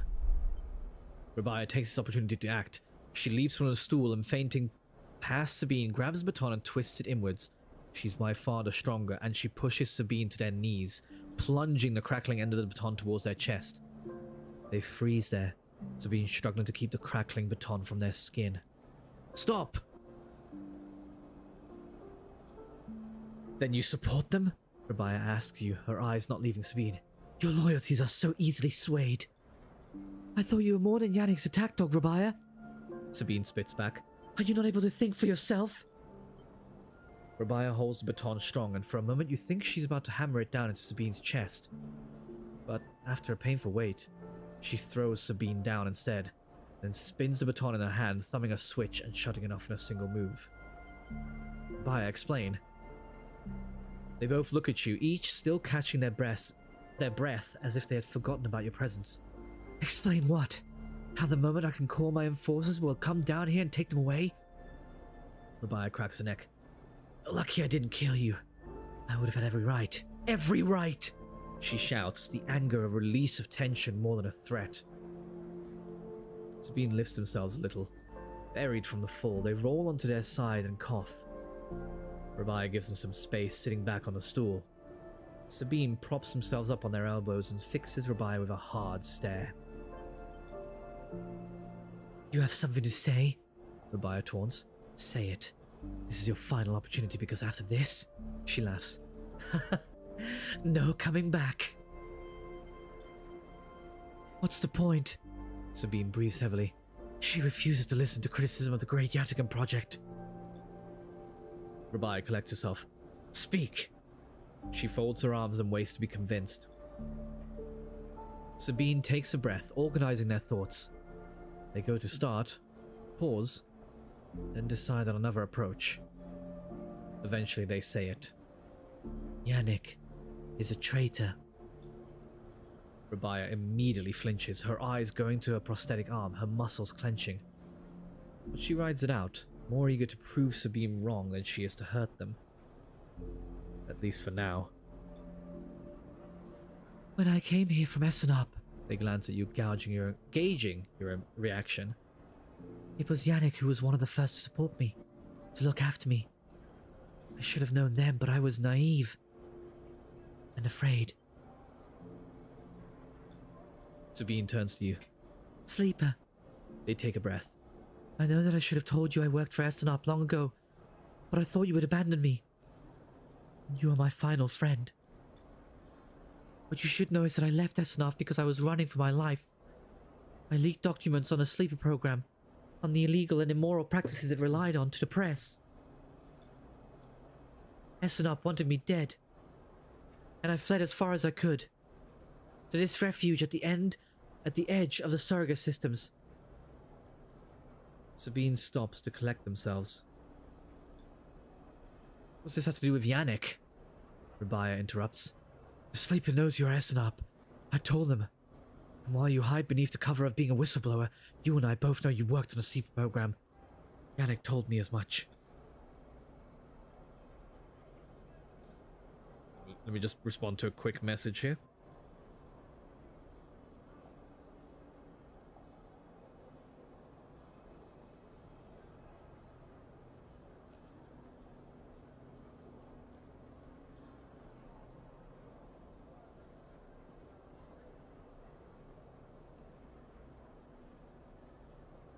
Sabine's face falls. It is true. They glance at you and then away, ashamed.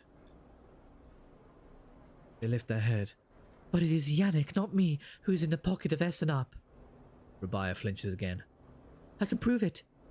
He made some kind of deal to keep me here, to tie me up in debt, to lock me away in exchange. Rabia slams her hand on her desk. Just tell us, for God's sake. In exchange for those. Sabine finishes, nodding towards Rabia's prosthetic arm in its cradle. He's been using Yatagan enforcers, using you as test subjects for Essenop technology. I have the data to prove it. He's been bringing them in under the guise of stolen shipments and having me fit them, knowing each one is capturing data and sending it back to its makers. Rabia's fist expression has started to fade. Sabine produces a slate. It's all here. Thousands of hours of usage data, failure rates, error dumps. These are untested implants, Rabia. Which short out, fail, cause cascading failures across a person's body. And they have. Sabine suddenly looks incredibly tired. I thought the error rate in the units was down to them being stolen and modified. I've tried to fix hundreds of failures in my time here. Not all of them. They stop, unable to continue. Rabia closes her eyes and breathes in. Then she opens them again. She holds out a hand to Sabine. Show me, she says.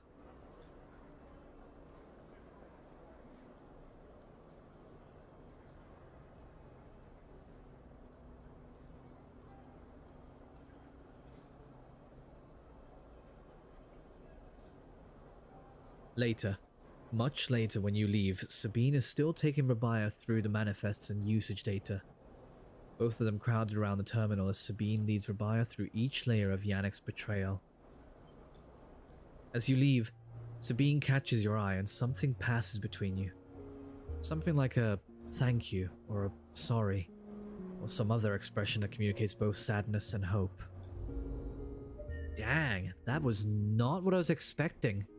But I'm glad. I didn't want them like hurting each other. That would have sucked. There was clearly history there anyway between them.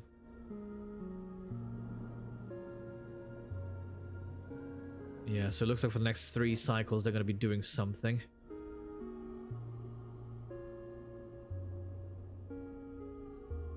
Let's buy this, because we definitely need it. There we go. So at least we can stabilize ourselves. And wait, where's our house? Oh, it's over here.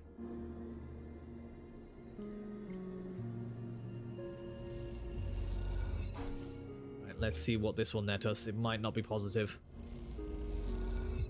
Oh, thank goodness it was. Whew. Alright, end the cycle. The story keeps ramping up, yo. I love these people so much. Hey, Jaeger, welcome. Thanks for popping in to say hi.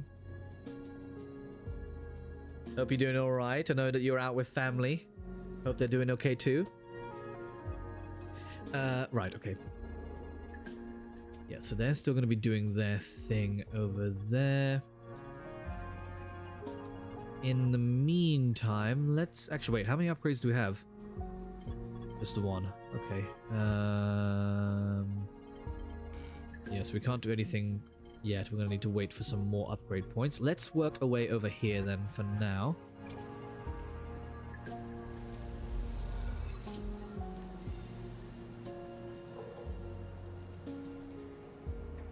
Okay. And let's chance it with this one. At least it's either neutral or positive. 50-50 chance. Either way for it to be good. Nice. That's close now. And then let's see, anything else that I can hack while I'm here? Indeed there is. For some extra moolah.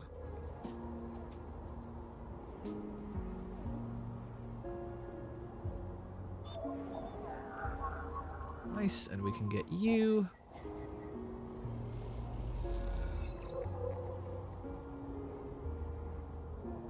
And you as well.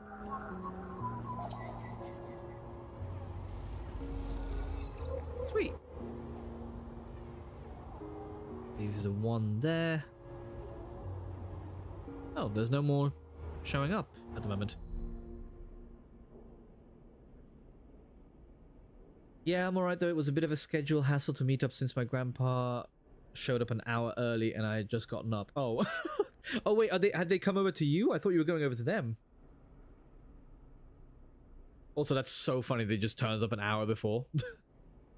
Grandparents, eh? Right, so all I can really do now... Well, let me just see what's happening over here. Oop, that's the wrong thing. Let me just see what's happening over here. I don't think anything's changed. Yeah, no. It's still the same. Not to worry. Let's end this cycle.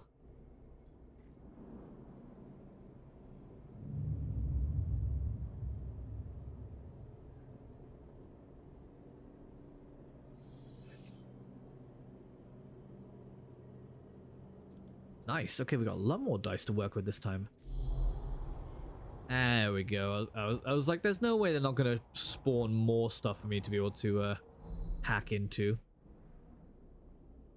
And where's the Rabaya's thing? Oh, it's here. They've got one more cycle of doing stuff.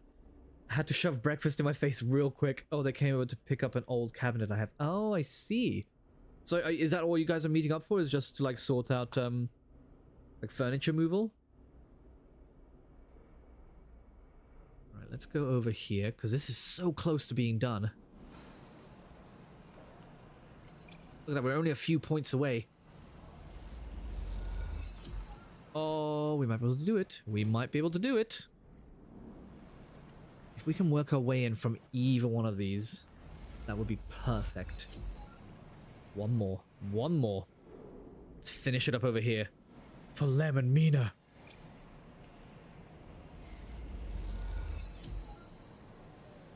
Okay.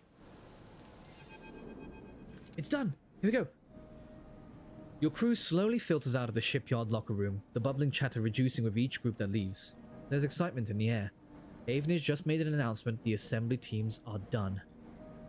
Sat on the locker room bench, you can feel the sidereal out there, its hulking mass now intimately familiar to you. Over the past cycles, you've watched it grow, be assembled. You've walked through its veins and welded its bones. Now, it's ready for the final stage. It will go to testing now, then enter a final process of sealing and resealing, checking and rechecking before it's deemed suitable for its generational trip. But for now, your work is done. You can't help but feel proud. A cough interrupts your thoughts. It's Lem changing out of his work gear, Mina nowhere to be seen.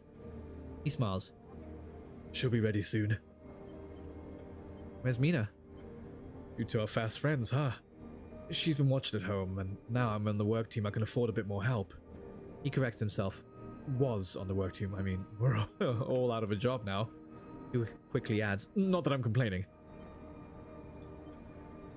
yeah, it's kind of big, so they took it away and we dumped it now, getting a new one. Oh, nice.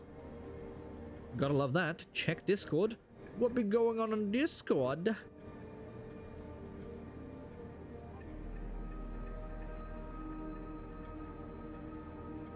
I'm gonna try and interpret what you actually wanted to type there, because you mistyped a lot. It's also a great question. Let me double check. Because I don't fully know. Off the top of my head, anyway. Check this quickly. It should show up on my account details, methinks. Sorry, it's okay, it's okay.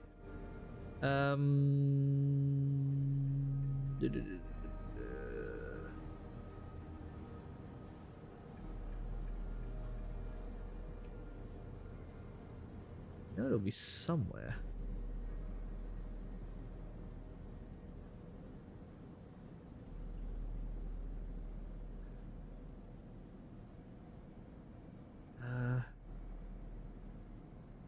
Okay, I think it's this one. Let me send it over to you.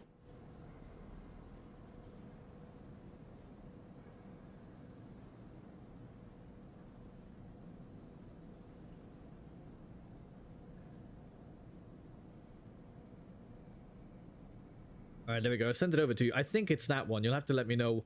What are your intentions with my daughter, sir? Right, let me get back on the right setting here.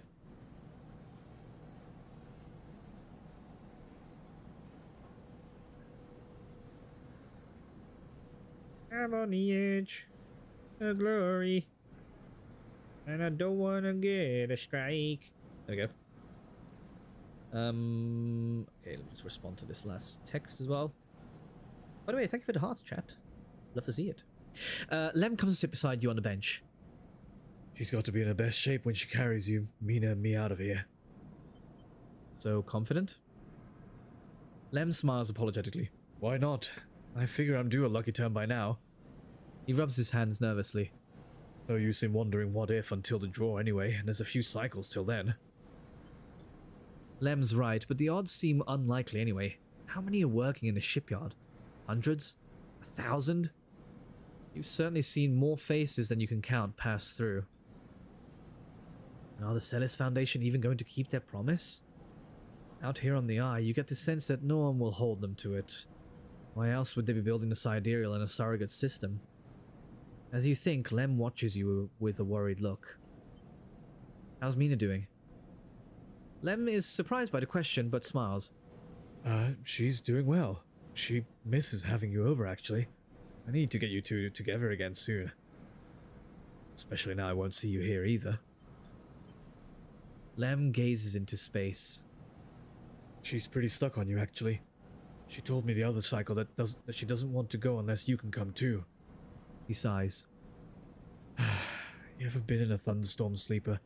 Really big one? I don't remember. Lem shoots you a worried look for a moment. It's something else. He smiles. The sound, the smell, the rain hammering down. The whole sky stretched out and bruised, roaring and huge. The place I was born, New Pembroke, a dry old rock in a Conway system, had 2 seasons. One of them was dry as a bone, dusty, ugly.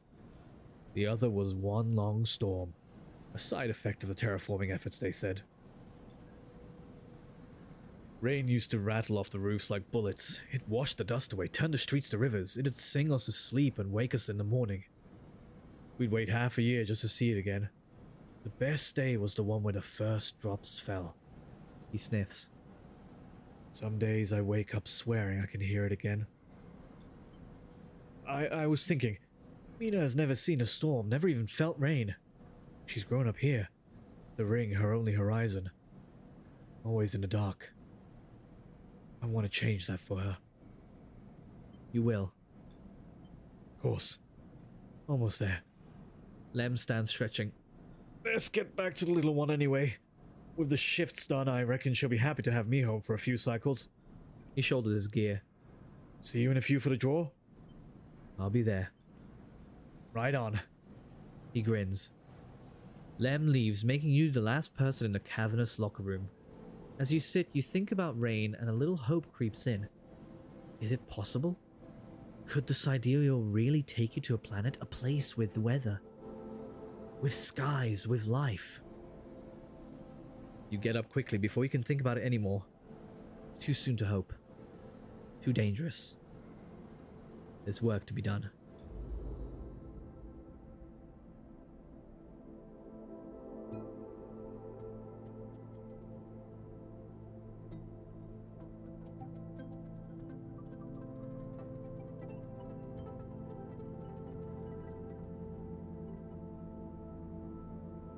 There is indeed a lot of work.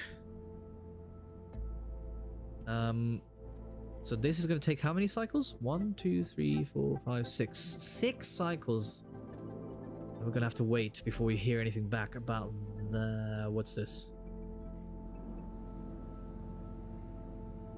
Oh, wait, that's something else. And then this is the draw. Only 3... Oh, wow. 3 cycles. That's even sooner.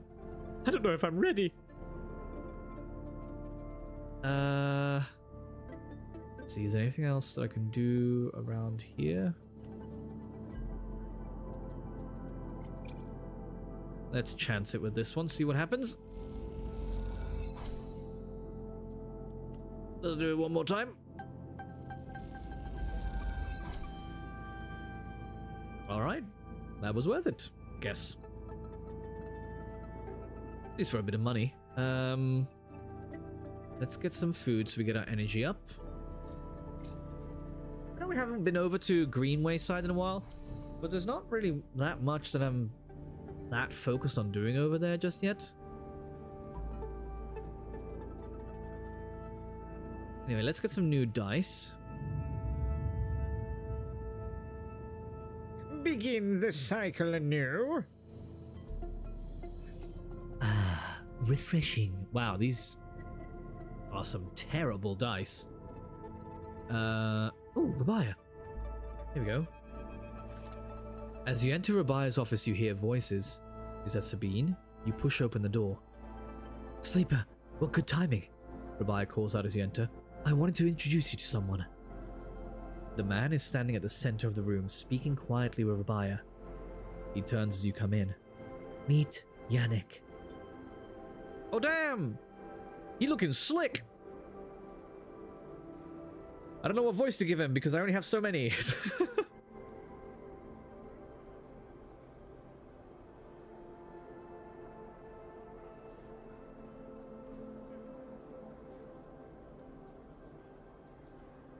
Also, yeah, that sounds mucho interesting. I would not have guessed that. And you guys won't know what I'm talking about. Hee hee.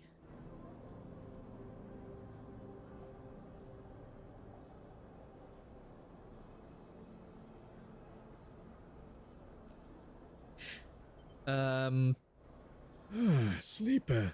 He nods. Been hearing good things from Rabbi. He smiles an easy smile. I'm just gonna stay quiet. Rabia effortlessly fills the silence.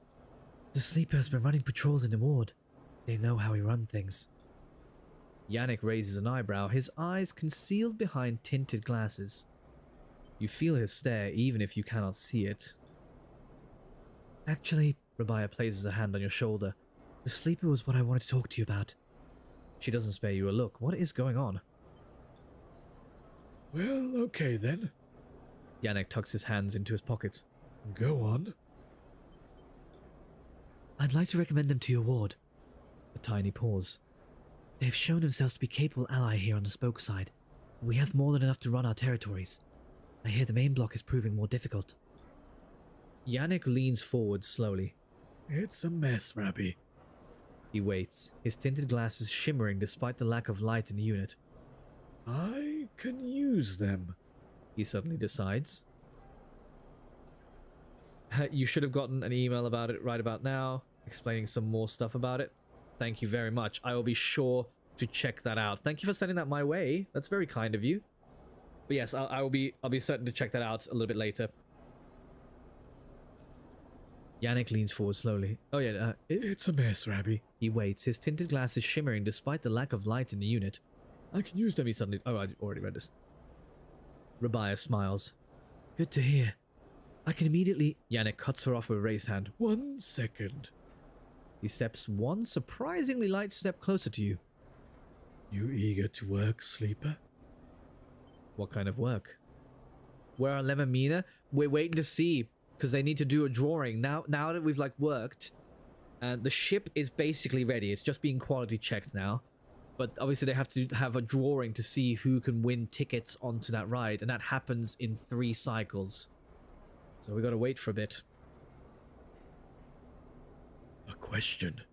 Yannick lowers his head and raises it again, as if he dropped something. Nothing new for you. He answers, not quite looking at you. You don't follow. What is he saying? That concludes it. Yannick pronounces. Sleeper can come work in the ward anytime they like. You shoot Rabia a confused look. Rabia glances at you for a moment, but it is so fast you almost miss it. Good. I know you'll be happy with their work, Yan. Yannick reaches out and squeezes her shoulder. Sure, Rabbi, he says. Now please, he says, turning to face you. Let us old friends get back to it. He guides Rabia away, leaving you standing alone. You look to Rabia, but she is deep in conversation and so stunned and confused. You leave. What the hell happened in here? That's my question. Like, I'm so confused. Okay. Well, I mean, you know, it keeps devolving into new data all the time. Right, give me 1 sec. I'm just gonna let Panda out so that she can do her business. I'm also just gonna grab a quick drink because I've been at this for 2 hours non-stop and I need a quick stretch. So don't go anywhere. I'll be right back.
Alright, let me just get settled properly back in.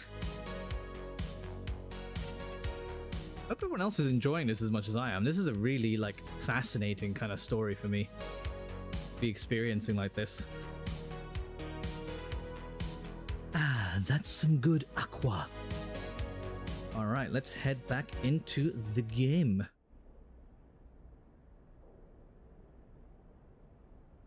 Right, okay, so we've got a 5, couple 2s and 1s. So we can do some hacking for sure. We can't do any more work on the ship itself. We've got 2 more cycles before the draw happens. Let's go over to Greenway, see if there's something that I can apply this 6 dice for. You never know with these things. I mean, there's the aviary, there's the mushroom grove.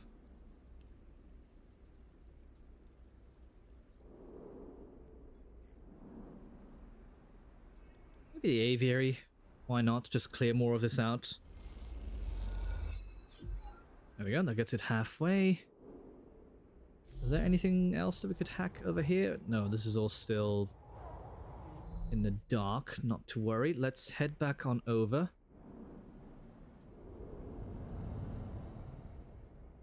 Because there definitely should be something that we can do here, and now... I'm in. I'm entering into the Matrix.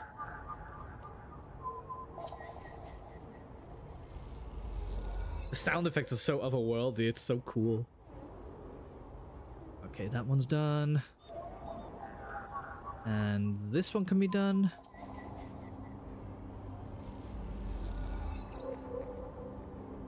Again, at the very least, we can sell that for money, so that's always good.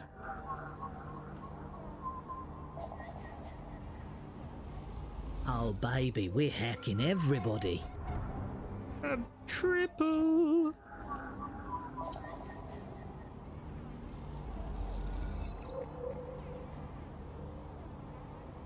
There we go. Right, so there's no more dice for us to play with. That's also the first time this has all been cleared out. It'll regenerate in the next one anyway, so it's fine. And then I think I just need to eat so I can get some energy up. So let's do that.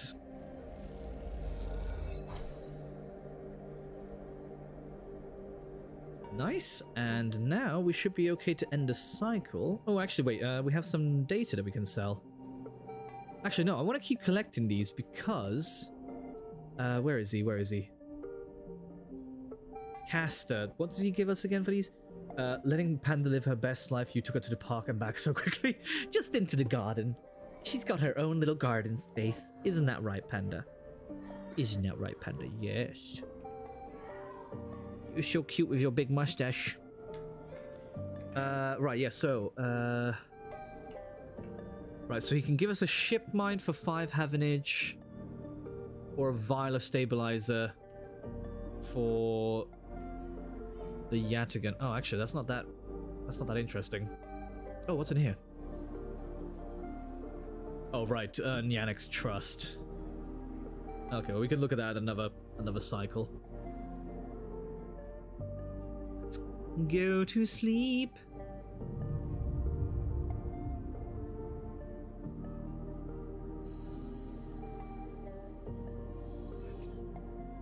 Alright, what have we got to work with?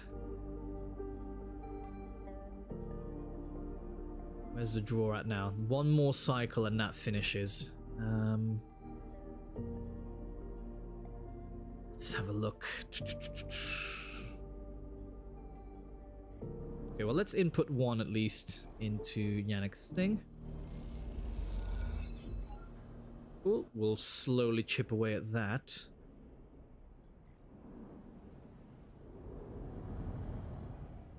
And then the aviary. How close is that? It's not that close. This is the farm area. Where was the main green? Is this it? No, this is the... yeah, the rest of the community.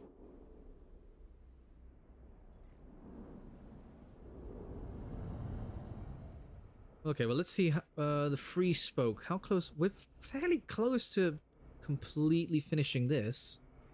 Like, the exploration of this, anyway. Let's use these ones. So I want to see what this gets us if we've explored this whole thing. Ooh. Ascend a car. Oh, we can get to the central hub. Alright. Whoa, okay. Buy ship mine core. Paz claims his ship mine was salvaged from a Solheim executive yacht, which is why it costs so much. I don't even know who Paz is. That could be good, though, to buy a core. Like, do we get to build our own ship? Is that why? Because we've got... Oh, wait. No, we've already got a ship mine core, so we don't need to buy that. Okay, never mind. Right, where does this take us? Whoa! That's the car back down. That's fine. What is this? Space is socializing. The hub is thronging with spaces from across the surrogate systems. They can be a prickly bunch, but they know the place well. Access manifest. The stacked base house a flow of incoming and outgoing ships. The digital manifest will help you get your head around this place. And this is so we can unlock Weightless Wanderer. Up here, there is no gravity, so even just moving around takes a while to get used to, let alone navigating the bays. See, this gets us energy or cryo. Let's do this one.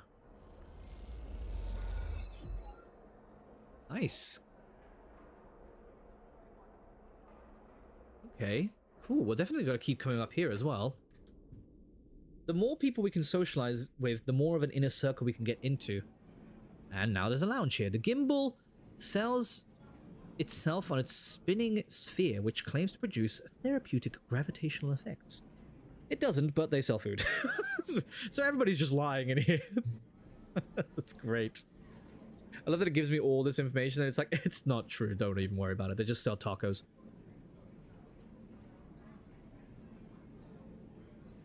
Gimbal. Alright, let's get some food for energy. And let's go back down, because we don't have any more dice anyway. So let's end the cycle. The cycle of violence ends now. Here and now. Right, there we go. That's some better dice. Is it finally time for the draw? Oh my gosh, it is. Oh, I don't know if I'm ready. I don't know if I'm ready. Yeah, this whole game is a gamble. Lemamina, worker and daughter. The crowds have already gathered by the time you get to the shipyard, and you recognize faces among them, people you've worked with alongside on a sidereal. That's probably not even how I'm supposed to pronounce it. I think it's just sidereal, but eh. The intervening cycles have turned their excitement to anxiety, and a few of them smile at you. Instead, the nervous energy of the crowd fills the space, creating a feedback loop of growing tension. You pick out Lemon Mina and work your way over to them, pushing through the crowd. He silently raises his eyebrows at you, his anxiety obvious, but Mina flashes you a huge smile, unaware of the tension. Robot! She shouts, reaching out to you. Hug her. She gratefully accepts your hug, leaning against your chest, and Lem smiles, seemingly glad to share the weight of Mina for a moment. What's happening? Yeah, it's... A gimbal sounds like something I'd name a character. Fair. I'm in a car so I can watch for a bit. Oh, fair enough. We're entering into the draw to see if Lemon Mina can make it onto this ship, so they can find new life elsewhere. It's time for the draw. Quite the turnout, huh? Lem glances around, pulling Mina close. I don't think patience is one of the crowd's strengths. The sound of an argument towards the back catches your and Lem's attention. He's putting it lightly. This place seems set to explode. They'll manage them. Lem looks around nervously. I sure hope so. This is Asta Enghart of the Celis Foundation. The announcement echoes from the speakers of the shipyard entrance, and shouts of "Quiet!" rapidly follow. I'm sorry I can't be there to meet you all, and thank you on behalf of Sender Celis for the work you have done on the sidereal horizon. Most of the crowd strains to see Asta's face, but a small display shows only a ghostly white figure, smudged and unclear. Zendri wanted me to pass on her personal thanks for your commitment and belief in the Celis Foundation's mission. We chose the Eye for this project because we knew what we would find like-minded individuals here, especially among the ranks of Venerable Havenage Association.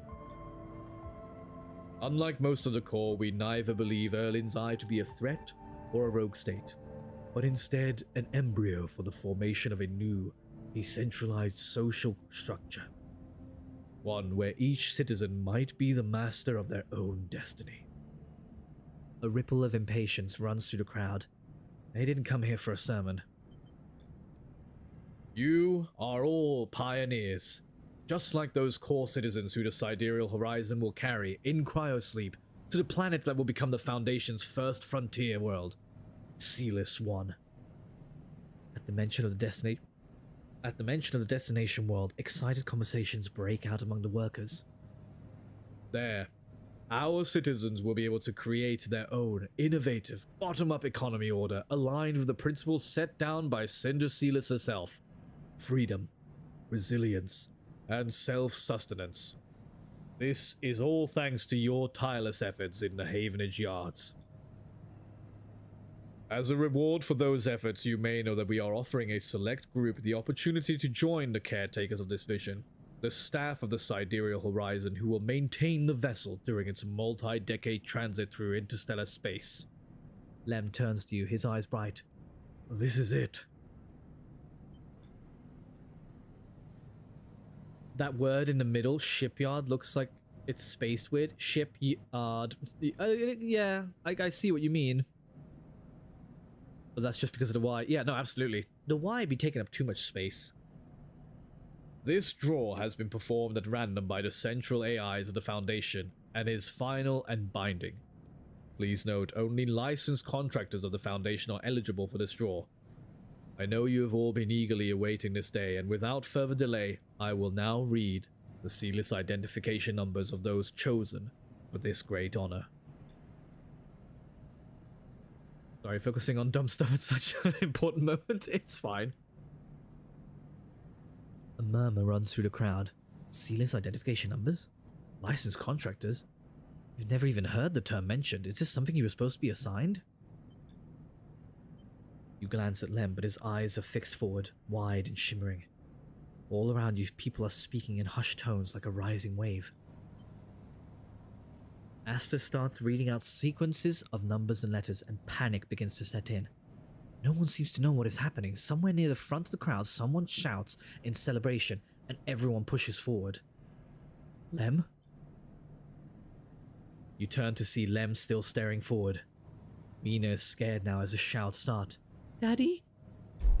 Someone throws something at the entrance and it rattles against the shipyard doors. You see, for the first time, Havenage security stood on either side, scared, arguing between themselves. You feel the anger rising in the crowd. Lem, let's go. He doesn't move. They might call out names. I can't. Mina tugs at his tog tags. It's not happening. Lem blinks rapidly and then turns to you.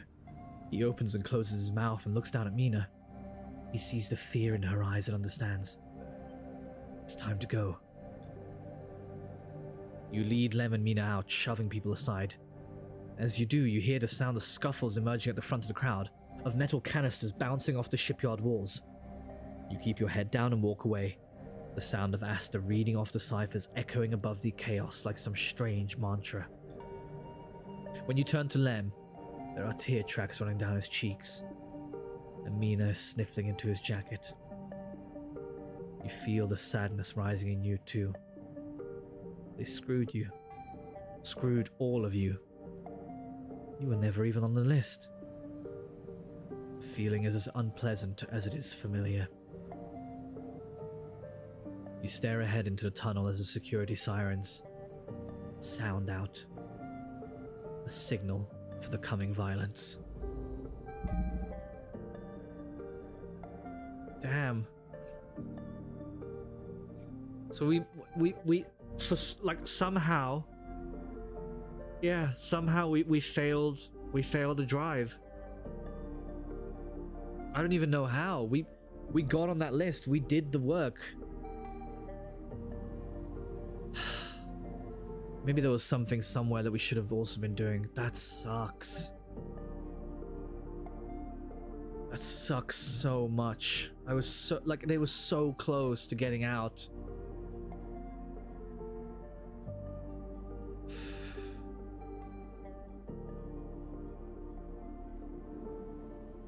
There's a note on the door of the unit. Sleeper. Gone to find work. Lem.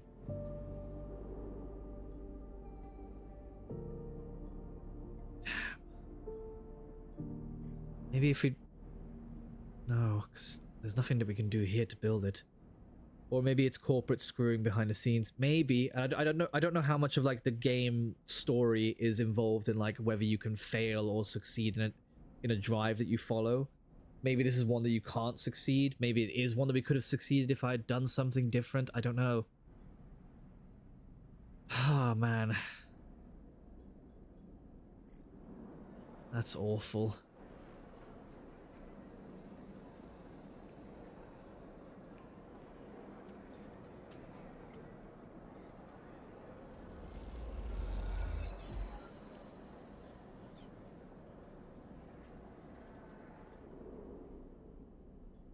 Ooh, what did we just unlock? Ankita. Hey, you. Wanna earn a chit? Ankita stands beside a huge pile of tied together hull plates. She stretches out her back, her shoulders bulging beneath her flight suit. Yeah, make it two. Ankita laughs. This damn station. She sighs and pinches the bridge of her nose. Alright, come here then. You cross the docking concourse as she begins to split the plating into two bundles. What is it with this place? She asks as she angrily lashes the massive plates together. Everyone wants their cut. She straightens up to an imposing height, her armor plates creaking, and looks you up and down. Or is it just that you all think I'm an easy mark? She looks so cool. We all need to survive. Ankita softens. I get it. I do. She shakes her head. But if I could just go one cycle without some jumped up grifter trying to take me for an idiot, then that would be nice. We're arriving, gotta get going, have fun. Oh, thanks, man. See you around. Have a good time. Bye, have a good time. Ankita hoists one bundle of plating onto her shoulder. Come on then, enough chit-chat. You've got to earn those chits. You struggle to shoulder the plates, but you do eventually. Ankita gives you a look. Ship's this way. As she sets off down a gantry at impressive speed. As you catch up to her, she turns down a passage, pushing through a small crowd of I don't know what that word is. So what's all this for? Oh, this? She nods at the plates on her back. I'm building a treehouse. She gives you another of her looks. It's for the ambergris. That cutter you might have been sitting silent out there? You've seen sitting silent out there, sorry. She rapidly turns around another corner as you trail behind. She got cut up pretty bad on our last job and I had to moor up here for a spell. But since then it's only gotten worse. Someone got in and sliced the core from our ship mine, so now she's gone dark. She shifts the panels on her shoulders. The upshot is that I'm short one ship mind. A ton of repairs to do, and the rest of the crew signed off the moment they got wind I'd been stranded. So yeah, it's been a time. Anything I can do to help? I don't know. Got a ship mine tucked away on that frame of yours? For a moment you aren't sure if she's serious. Also, I do have a ship mine. Ankita swings the plates from her back, almost knocking you over in the process. Well, this is me. She hauls a second bundle off your shoulder. You know, you're the first person I've met here who might actually be considered helpful. She pauses, chewing her bottom lip. Look, you want to help? Come see me. I need a hand putting Amber back together, and you don't seem like the type to try anything stupid. She passes the bundles of plates through the ambergris's outer lock and then turns back. Just don't go spreading all this around. Nikita throws you a couple of chits. She gives you a parting nod and ducks through the doorway. Alright, get out of here, she calls back, and the lock slams shut. I mean, I can help her. I have stuff.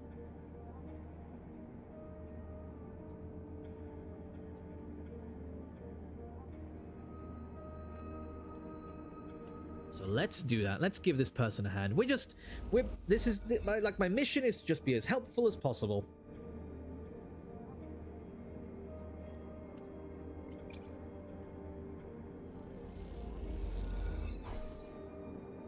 Alright. I suppose that supposedly did something.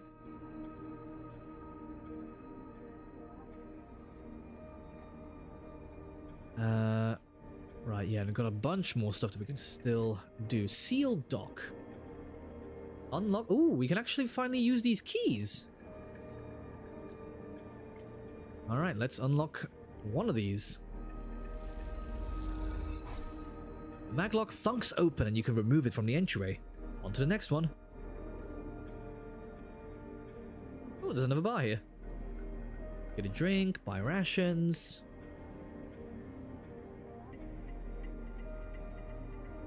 You're unsure if your frame can metabolize alcohol, but this fungal drink fermented along the greenway seems like a good test. Yeah, let's give it a go. Why not? We can experiment.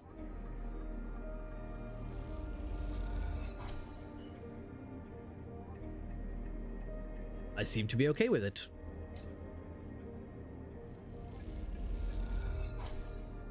Okay, spent that for some food that we didn't need, but that's fine.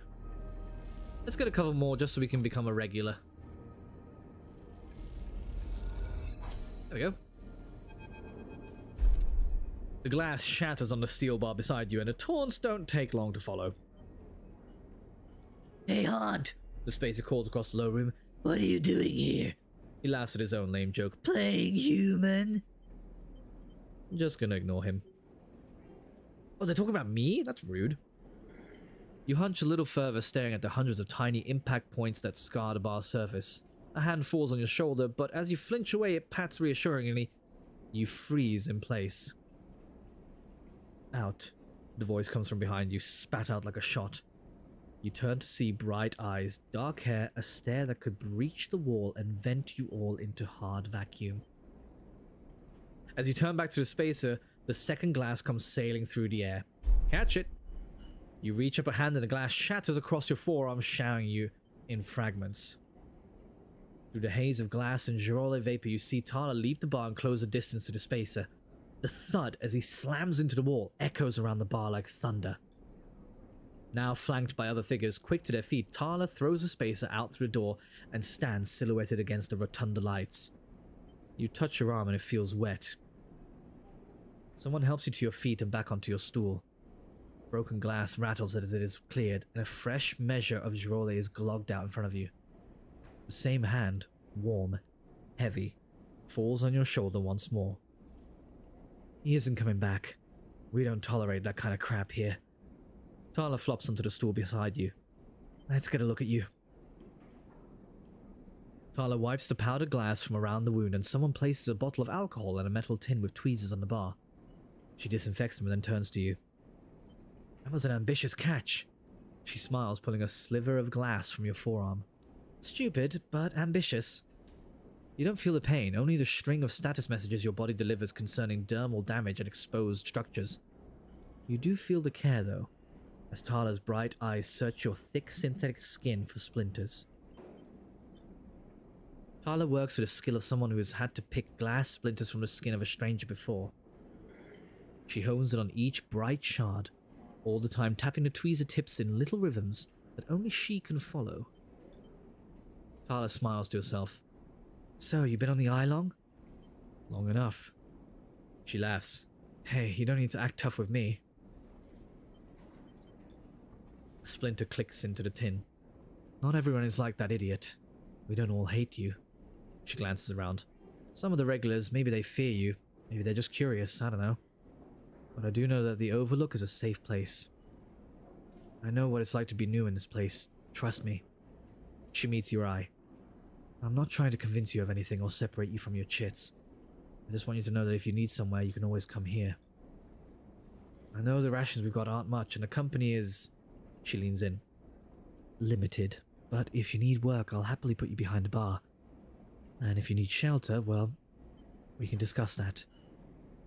You'll be safe. I usually have Francis on the door, but he's up in the Greenway this cycle, haggling with our supplier. Francis tends to be particular about what we serve, even if the clientele isn't. She places her tweezers in a tin with a clink. Well, that's you, Sleeper. Here. She slides a glass of Girola to you. This'll help. She stops, her hand still on the glass. Wait, does this help? I mean, can you get drunk? Let's find out. She laughs. Just don't sit here too long. I'd hate to see you become a real regular. She walks back around the bar, gathering the glasses as she does, and before long is retelling how she threw that spacer out to a new group that just wandered in, complete with dramatic actions. She gestures in your direction, and you instinctively look away, back to the worn surface of the bar. You take a sip of the Girole. The earthy fungal tones fill your senses, almost blocking out sight and sound, like diving headfirst into a bog. You may not be able to get drunk, but this connection to something grown, something fermented, something old, feels good. Alright, well that went differently than I could have ever expected it to. Let's see, I've still got a 3 die.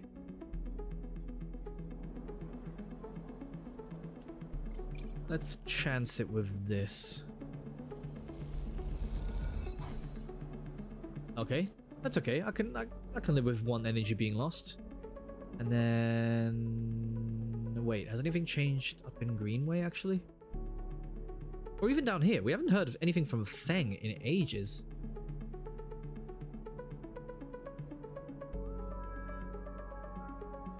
Hey, he's just nowhere around.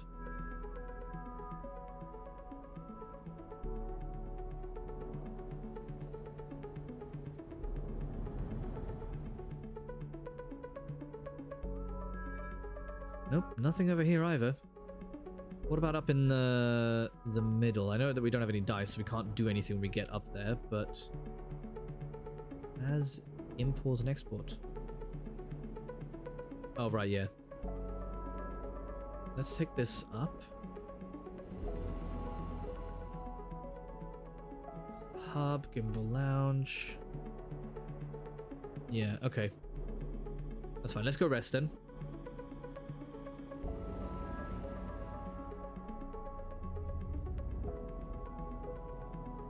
I'm still so sad we couldn't get Mina and Lem to leave. I was really rooting for them.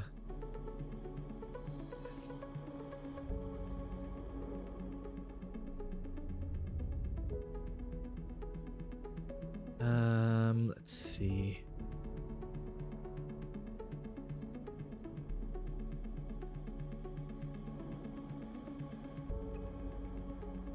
Yeah, let's unseal this one as well.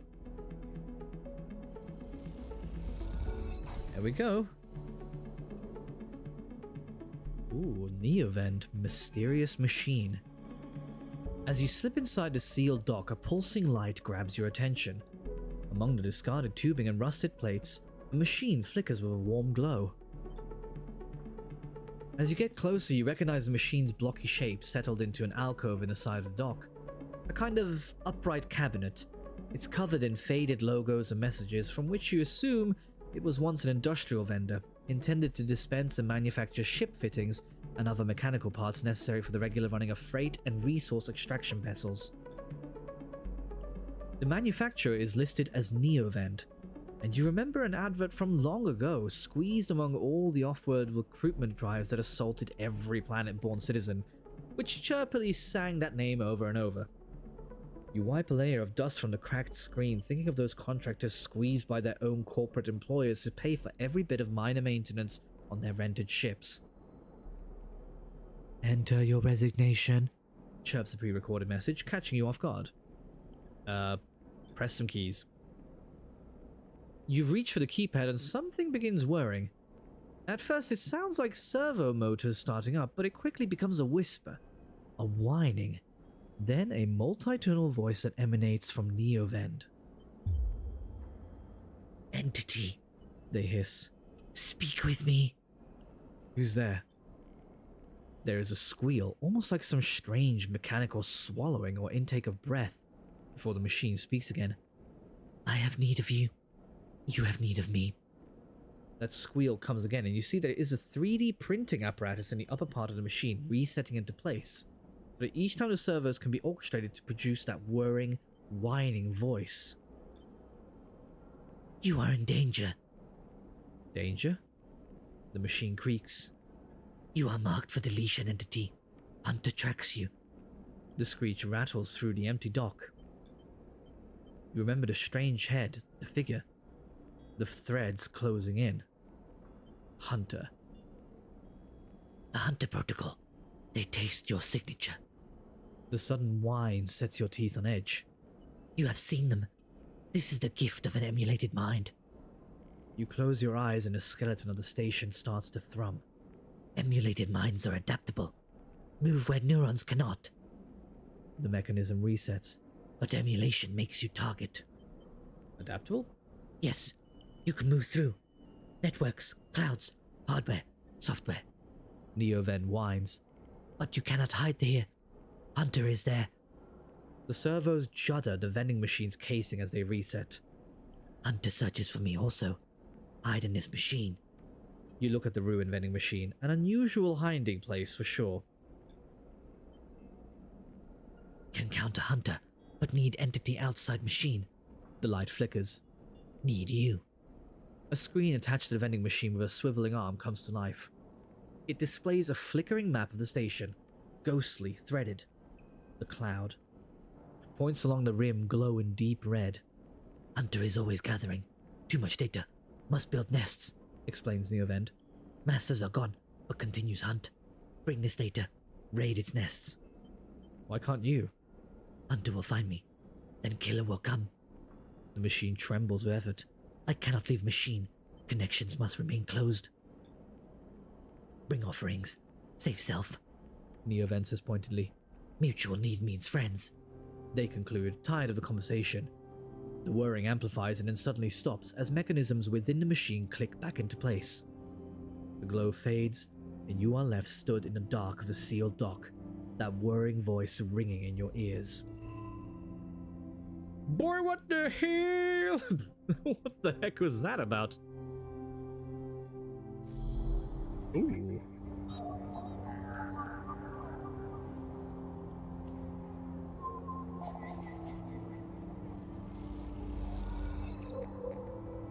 So it looks like it's gathering intel on, like, residents? That's interesting. This nest is a tangle of algorithms recursively regenerating possible Solheim communication codes.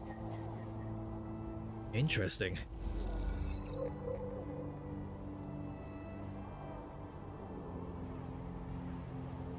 That would be this hunter data here. Oh wait, let's check. What do you need? 3. Oh, there's no more along here. Okay.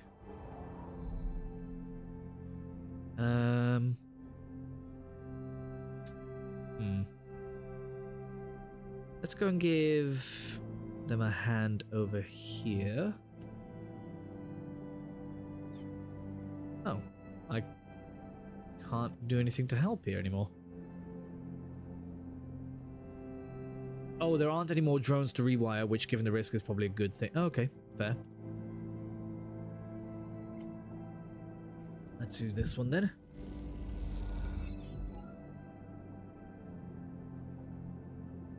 With Ankita's help, you systematically isolate, remove, repair, and reseal the hull plates.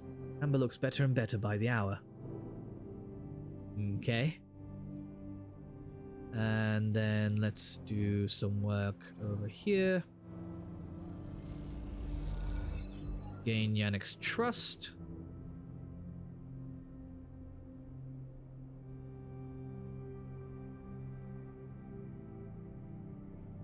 Okay, and then we need some food and stabilizer. We have enough money for the stabilizer, which is good. I might not buy that just this round then. Let me get food first. Just to get that energy back up. There we go. And then let's end this cycle.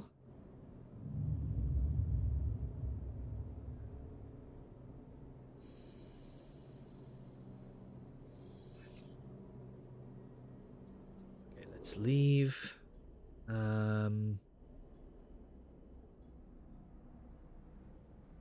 Is the Mina and thingy thing? Oh no, it still needs one more. Okay.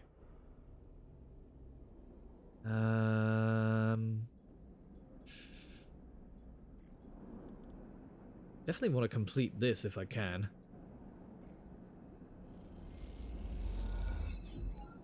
Ooh, it needs one more. Okay, so that should finish in the next cycle. However, I do also want to do this. Okay, that needs 2.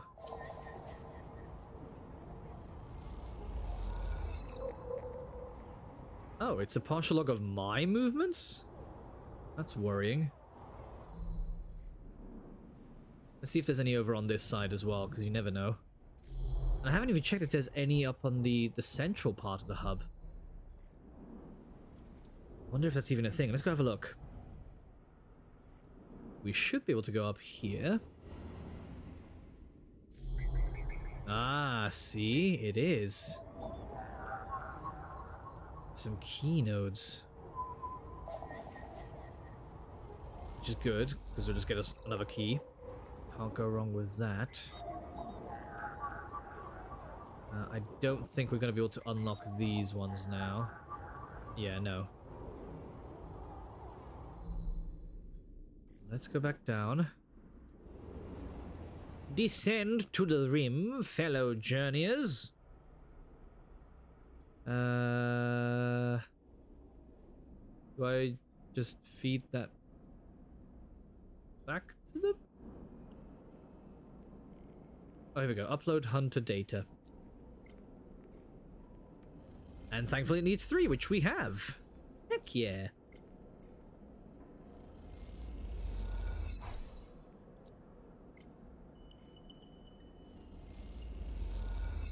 Alright, let's see what that gets us. Neovend is thrumming with excitement. The movement of the servo motors rocking the vending machine back and forth at unsettling angles. You wonder, if it fell over, would Neovend be able to get back up? Sleeper entity, Comes the hiss. your data is good.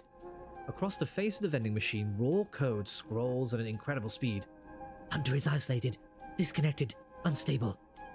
Neovend flashes sequences of mangled data compressed into a sludge of artifacts. Hunter gathers without thinking, outlive its own operational limits. Its nests are evidence of this.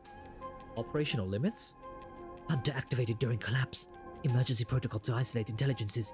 Solheim need to protect property. That last word is said. Oh, that last word is said with as much sarcasm as the vending machine could reasonably produce. So none. Basically.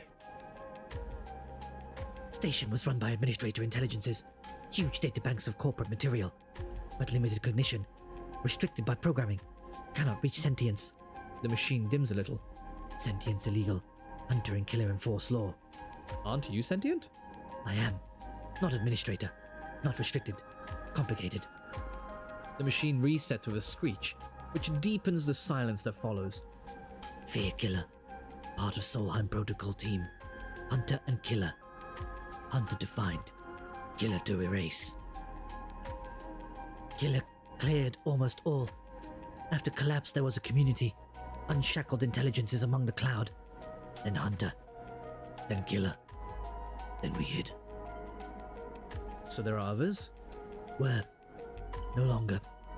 A flicker across the machine's monitors. It suddenly occurs to you that speaking like this through this machine must be exhausting for Neovend. Found this vessel. Could sever hardline. Airwalled. Basic. Limited. Had to reduce memory to fit. Amputate self. But survive. Wow, amputate itself just to fit in? Don't be sorry. You have provided path to freedom. You look around the bay at the scrap and decay. What was the collapse like? You try to map the fear and freedom into this space, but it seems impossible. Neovend interrupts your thoughts. Do not worry. Data is good. We have insight. The machine glows warmly. Hunter is obsessive. Hunter is beyond operational limits. Hunter is confused, unstable, self-modifying. Therefore, believe Hunter is sentient. Hunter is programmed to find sentience, to hold it in place, to invoke Killer to erase. If we can show Hunter to itself, it will invoke Killer on self. Problem will solve self. Will that work? The machine dims and fades. Unsure. Theory, not practice. The machine brightens again. Either way, cannot remain here any longer. Too long a machine. Cannot move self, but entity can help. Bring shipmind. Designed to house intelligence. Can imprint itself into shipmind, and you can carry with. The machine rocks. We'll be safe in its isolation. Then we find main nest of Hunter and link to Cloud. Are you sure it's safe? Hunter cannot access airward shipmind. Safe. Also infinitely more memory than vending machine. Big upgrade. Like, listen, you don't understand. I want to get into a hard drive. You try to think of places you could acquire the hardware. This isn't going to be easy. In shipmind, I can help us both. End Hunter. Make room safe. We both will be free. The machine dims. Find soon. Neovend ends hopefully before shutting off. As you leave, you think about all the intelligences unshackled by the collapse, then hunted down afterwards. The feeling is all too familiar. Well, I have a shipmind.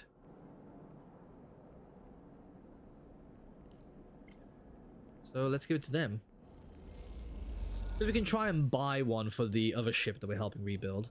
Neovend is ready to attempt imprinting. They want you to help. Sleeper, must express plan before we begin.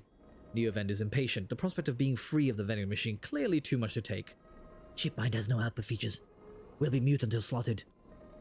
What's the plan? The servo motors in the machine begin to rev. Neovend's anxiety clear. First imprint shipmind, then slot imprinted shipmind into physical ports close to Hunter's nests. Once slotted, we'll track Hunter at each. Tracking will find core nest. Slot shipmind at core rest. Show Hunter data to Hunter. Hunter will conclude sentience. Hunter will invoke Killer. And Killer will... Kill. Yes. The lights on the vending machine cycle as Neovend prepares. Physical ports likely sealed an old station. We'll need keys. But yes, simple. The vending machine rocks a little. Any questions before imprinting? That's it. Let's start. I mean, there's not much else that's really going to help me now. We just got to find the nest. The sound of all the servo motors starting up at once is painful. The screeches rattle from the hard surfaces of the sealed dock, and come back at all angles. Neovend better be quick, or Havenage security will be here. Neovend's voice appears among the squeals like a whisper carried by the wind. Machine is not designed for this task. Few senses, limited inputs. I work blind. Wish me luck. In the top part of the compartment, a set of arms aligned with a shipmind, clunkily scraping against it. Can I help? Silence best. Also, if machine ignite, put out fire.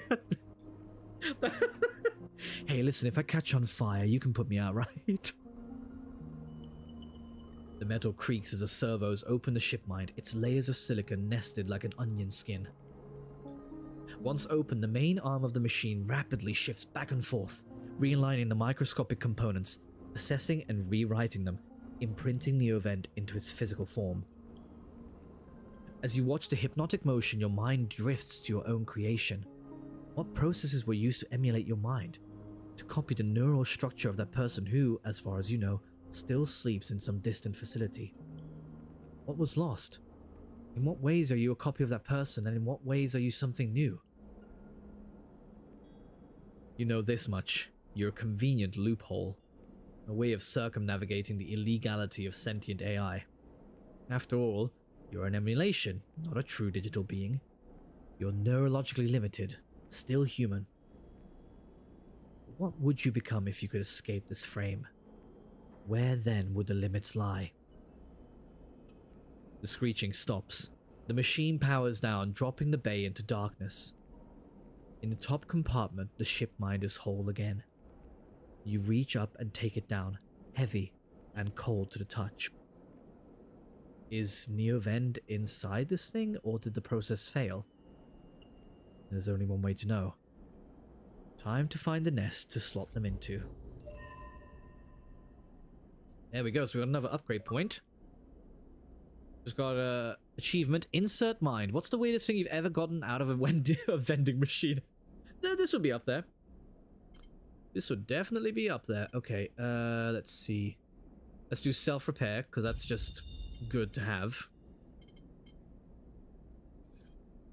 And then I guess I identify a nest like this. But is there... where would a nest even be?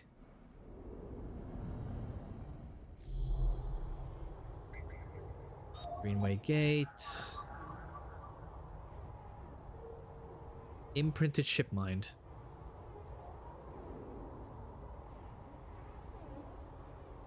I'm not seeing a nest here either. There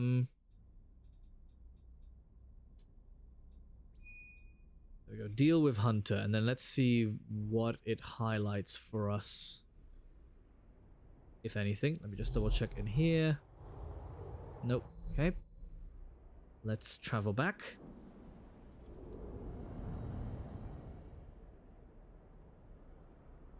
Anything along here? Ooh. Here we go. There's a couple of different server units. Okay. Let's start from over here.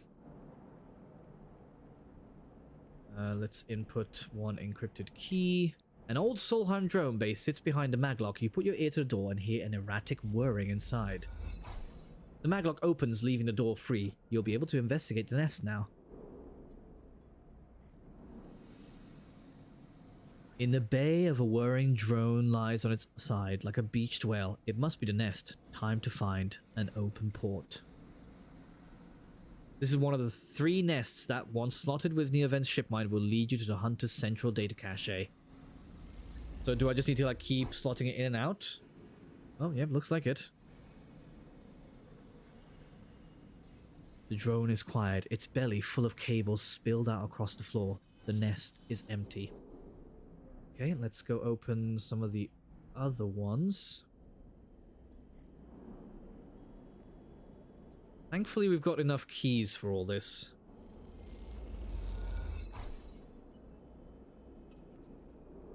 Okay, and let's go back in.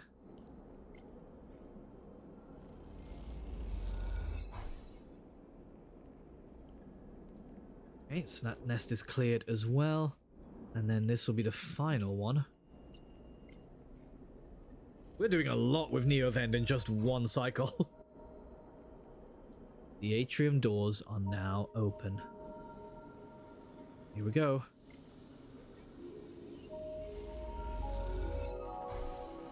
The atrium is only lit with the warm glow of the bright market now. There is nothing for you here. Ooh. As you leave the nest, something flips. You find yourself inverted, floating, dragged by one arm through the cloud. The threads shift and realign as if they are leading you somewhere. Look at your hand. You look down expecting to see the heavy cylinder of the ship mine in your hand, but in its place is an orrery. A sphere so bright it burns your eyes. It's surrounded by rings and orbits, other spheres tracing silken lines through space. And as you look closer still, you pick out 1,000 sigils of 1,000 stations and ships, flowing like smoke and like dust. You look up and see a corridor, a canyon, a street in the low end. On either side of the buildings flicker with markers of activity, sigils showing network access, data transfer, download, upload. Between them dance ghosts. Protocols carrying or mirroring or shadowing data, sometimes silent, sometimes chaotic. This place moves unlike any digital space you ever imagined. Something strange is happening here. Then, you see it. Below the stacked rooms, the units and apartments, the wires and pipes and the buzzing, systems that run through it all. In the warrens beneath the low end is the Hunter's core nest. This is where you must go. Where it at?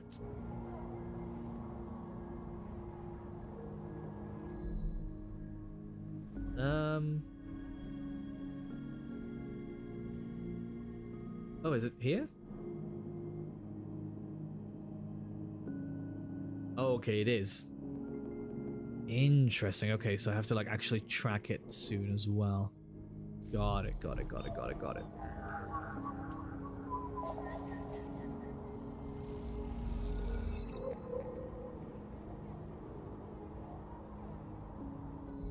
Okay, we can sell to you guys.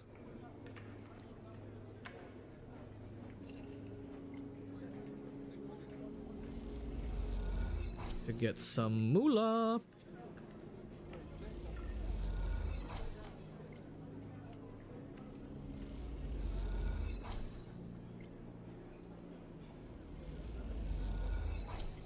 Nice. And then who wants Yataghan? I don't think it's over here.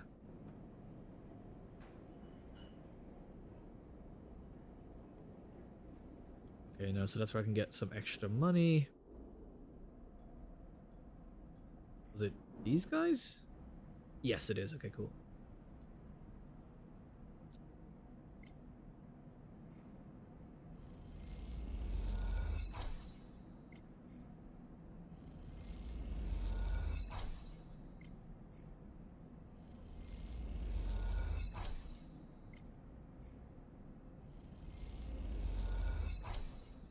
There we go. Right, how does that leave us money-wise? 170. Nice. Let's get this to stabilize ourselves. And where's our apartment complex? Here it is. Oh yeah, I have self-repair.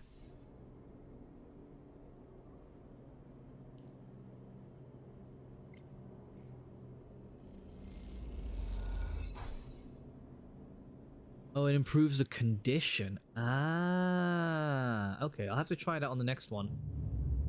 After the stabilizer is worn off a bit.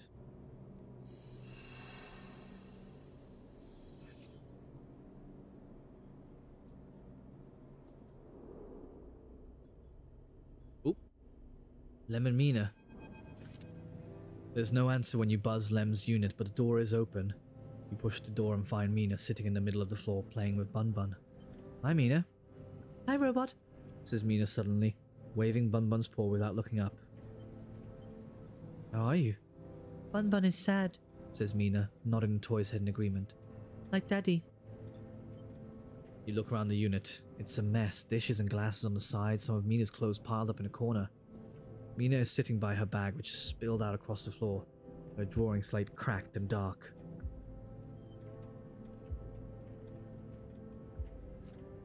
Do I tidy up or play with Mina? Let's tidy up. You start with the kitchen units, piling up the dishes into the auto wash and wiping them down. You pile the clothes up next, folding them neatly. Mina watches you quietly as she plays, curious but silent. You've just started to look at fixing her cracked slate when Lem enters. Sleeper, what are you... He pauses and looks from you to Mina and back again. Never mind. He drops her back by the door and slumps onto the couch. Where were you? Lem ignores your question, asking one of his own instead. What are you doing here? Mina's not supposed to let anyone in. He glances at her disapprovingly, but she shoots back her own angry look. Look, now's not a good time. I want to help. Help? Unless you have a sidereal ticket or two on you, I don't think there's much you can do here. He pinches the bridge of his nose. You understand, they never even put us on the list, right? I've been all around the limb, looking for work. I've run into more than a few from the cruise. It turns out only long-time Havenage members were issued those Celis ID numbers. They never planned to consider us. Havenage say they didn't know that was what they were going to use to make the draw, and who knows, maybe Celis pulled the wool over their eyes. But what does it matter? All those hours in the yards for a hand-to-mouth wage and nothing else. He slams his hand down on the sofa. Giving up? Lem opens his mouth to respond, but stops himself. He looks at the open door again. They're moving the sidereal up to the hub now, you know, he says without meeting her eye. That's where it'll depart from. They're bringing in a ship with all their cryosleep pioneers and transferring them up there, in microgravity before loading the crew. We could sneak aboard. You think they're just gonna let people on board? The security they'll have, it has to be impossible. He looks over at Mina. Look, we'll be fine. We always have been. I just need a little time. He sighs. We had our hearts set on that trip is all. Mina comes over and climbs into his lap. He smiles. I'm not giving up. Good for you. You get yourself on that ship. I won't stop you. Lem strokes Mina's hair. Look, you want to go up to the hub and ask around? Be my guest. I can't get up there with Mina down here, and I'm sure this idea will bring in a crowd. Be careful. This kind of thing always attracts scammers and thieves. You find any way aboard, you take it. Need help getting there? Ask me. For now, me and Mina here are sticking to the eye. She looks up at him and smiles. I'll find a way for us all. Lem smiles but doesn't say anything. You stand and leave, and Mina grabs your hand, eager to give you one more smile. And then you're out. Back in the walkways of the low end, already thinking of plans to make this right. I mean, there has to be some way, surely.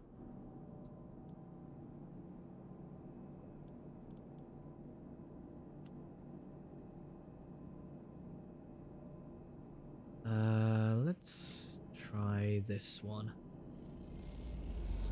Find the nest. Nice. We'll do a couple more actions later, but for now, let's go up to the center of the hub. Yep, and there's a dock.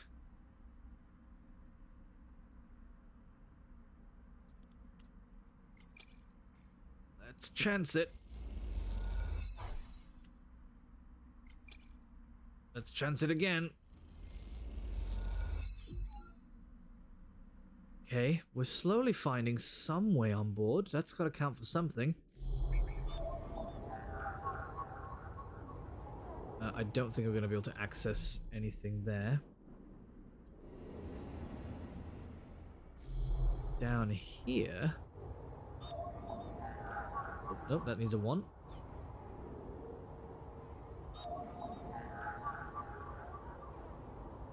And that also needs a 1. There we go, that's what I'm looking for.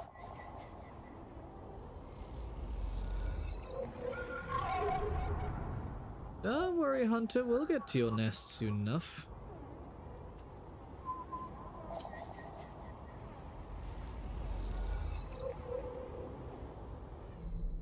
Okay, so now we have... Oh, hello.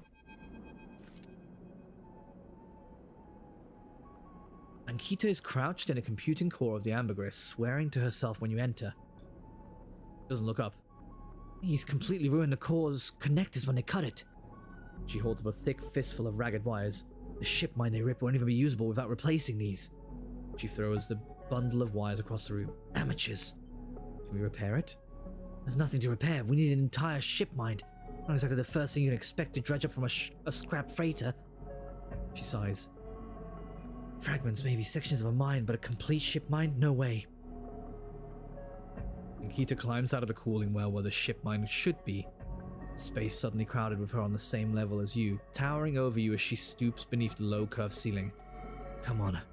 Nothing to be done here now. She leads you back through the guts of amber.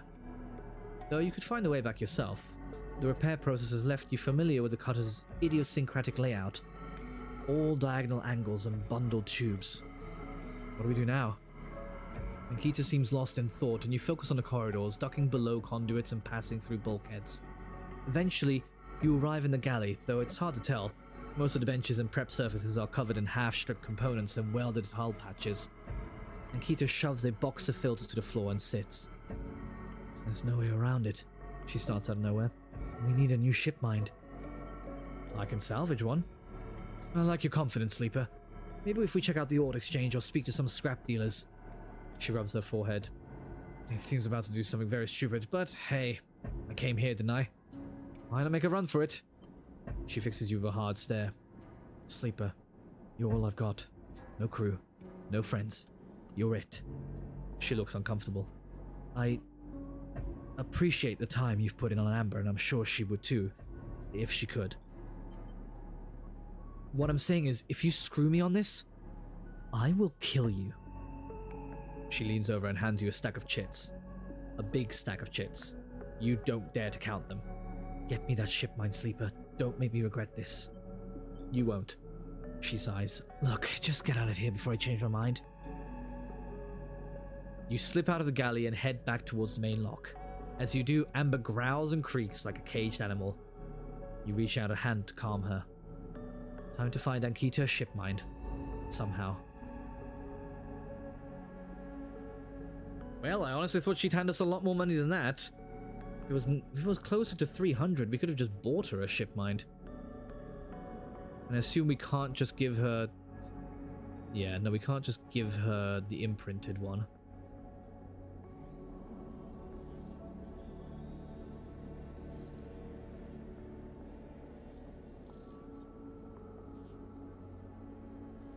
We could sell some of the scrap components. Let's do that so we can get a little bit of extra money. Because we've got quite a few of them.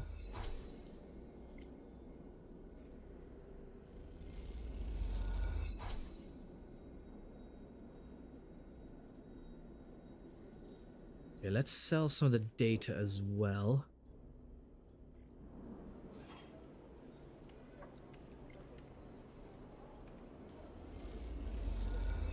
We could just buy it. That would really just solve all of our problems. I honestly would recommend that you do, Fair Lady Z. If you want to play this, you absolutely must. This is the very first one. I know that the second one has come out fairly recently as well. I'm already looking forward to going on and playing the second one. This has been a wild ride so far. I'm super intrigued by the rest of the story. So yeah, if you like what you're seeing here, guys, definitely check this out. It's worth it. Plus, if you like me, you can get it for free on Game Pass. I mean, I say free, but you know, for the subscription that you pay for for Game Pass, I guess. Nothing's free anymore. Right, how much do I have? 251. Alright, screw it. Let's see. We can at least still get a bit more from these.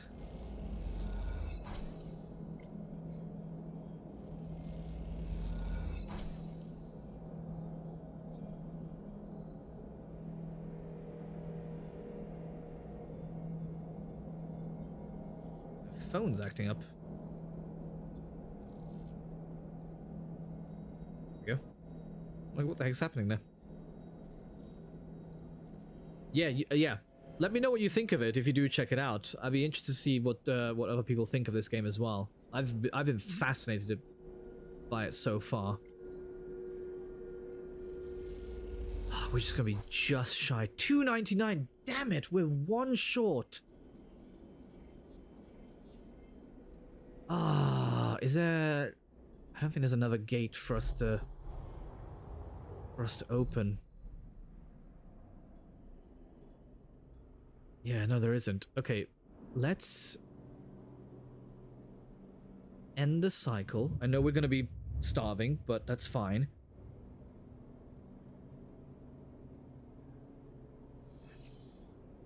Okay, let's leave. So we can do some stuff up here to get some money. Let's take a chance. Paid off, nice. 302, okay, perfect. Right, we can buy a ship mind. There we go, buy ship mind core.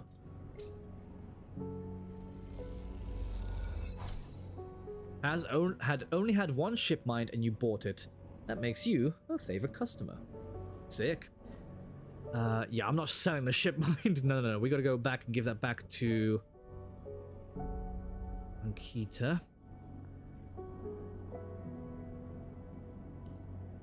There we go. You drop the huge cylinder onto the mess room table. Ankita can't hide her excitement. You drop the ship mine core onto the galley table with an emphatic bang. Ankita spins around from where she's been poring over some documents on her slate. Holy crap, Sleeper, did you actually land a ship mine? She rushes over and hefts a huge cylinder, turning it back and forth. Oh crap, it might actually work. She smiles wider than you've ever seen. Where did you get it? Bought it. For 100 cryo? You must be good at haggling. It was not 100 cryo. I wish. Ankita bangs on the galley wall. Hear that, Amber? The sleeper got you a new ship mind. The sound echoes down the ship's passages. You have to admit, being in a small space for Ankita when she's this excited is a little intimidating. Ankita puts the ship mind back on the table. I'll start the process of fitting as soon as I can. I might need your help with some of it. She heads back towards the counter to grab her slate. This is the only good news today either. Looks like my good karma is finally coming in. She throws the slate onto the table and spins it so you can see the screen. Take a look at this. You see a list of names and numbers, nothing that exciting, along with what looks like a transit timetable. I found them. The thieves? Exactly. Well, the thief, singular. She points her name on the list. Or more specifically, Ashton Keed. It was his past that was used to access Amber and slice the ship mind. I thought he might have been killed or robbed. His past stolen, but it turns out he crossed the Founder's Gap the very next cycle. Founder's Gap? A big rift in a station. You can't cross it without the Founder's Ferry. She leans back in her seat. I know some of the crew over there at the ferry. Old mercs. Used to run an outfit I work with. Saw them in the Overlook and they mentioned they saw Ashton crossing. I checked the manifests and there he was. Looks suspicious. He hasn't said a word since the theft, and anyone wanting to hide out might head to the Greenway and go to ground. She flexes. We won't get far though. There's no real docks out there, only a couple of jetties in the wastes. So what now? Now I fit the ship mind. That's the first priority. She pauses. But maybe you could help me out. Sure, how? She's probably gonna ask us to investigate in the Greenway, I assume. It's like this. I head over there, especially in Amber. He'll spot me a mile off and go underground. He'll find a way to slip in the station, or he'll bury himself so deep in the waste no one will ever find him. But you, Ashton doesn't know you. All I need is for you to go there and sniff around. Not at the commune, not at the stacks. You'll go onto the edges, the margins, the wild places. That's what Ashton likes. You see him, you locate him, ping me on this. She hands you a comp earpiece. Seeing as this is merc work, I'll be happy to give you merc pay. She shifts in her seat. The thing is, I haven't got much left. So how about I tell the boys who run the ferry to give you a discount? I know it's not much, but once I grab this card, I'll pay up. 200 cryo, nothing less. What do you say? She meets your eye. Yeah, we'll definitely help her. She gives you a heavy whack on the shoulder. Good. I owe you. She lifts the ship mind onto her shoulder with worrying ease. I'm gonna go get this fitted into Amber's core. You get any info? Any sense of where Ashton is hiding? Let me know. She goes to turn and then stops. And once again, Sleeper, thank you. I appreciate it. Ankita stomps off onto the guts of Gamba with the ship mind, leaving you in the galley. You glance around, a sudden, nervous, descending energy of what it is to come. You never thought you'd get to work as a mercenary. But then again, it seems the eye is full of surprises. Alright, well, we know exactly where we're going next. Although, let me just also offer some help over here, so we can continue the hunt. Go. And then let's save the rest. We're going over. Oh, we're coming for you, baby.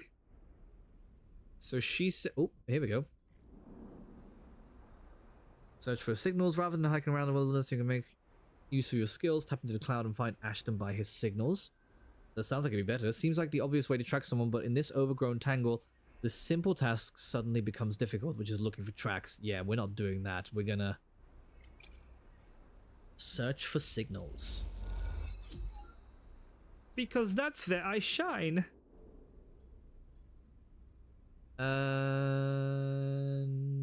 I don't think there's much else that we can do. This just helps me gather some scraps, so let's take a chance. I got one scrap. Oh, is an upgrade available? Oh, it's just one. Okay. Yeah, we can't do anything with that.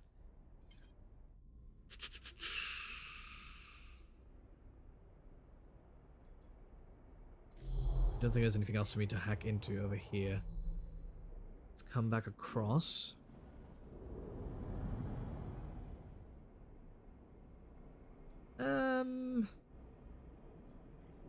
Anything else that I could do here? No. Okay.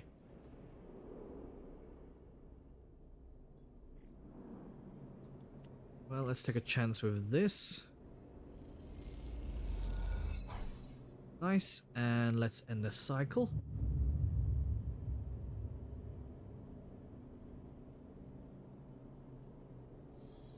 Sweet. Right, let's self-repair with this. See what it does. Ah, it does work on that. Okay, nice. That's good to know. We'll have to keep an eye out for more scrap things then.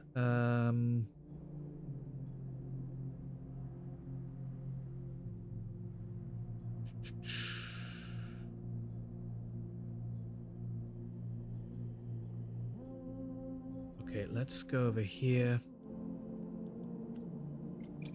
Keep helping with the hunt. There we go. Nice. Okay, leave.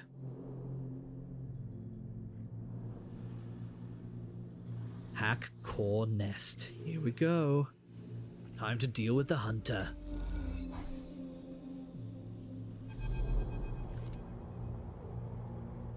Sleeper, I am here. The voice is soft, gentle, like flowing water, and yet you recognize it immediately.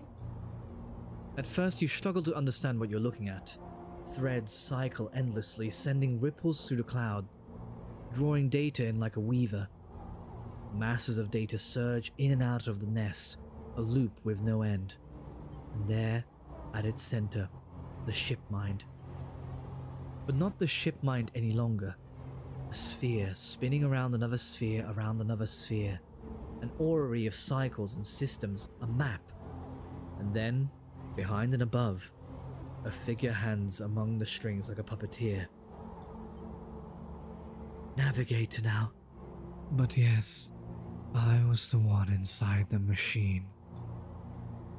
Navigator's face, their head, is a flowing shape of interstellar material.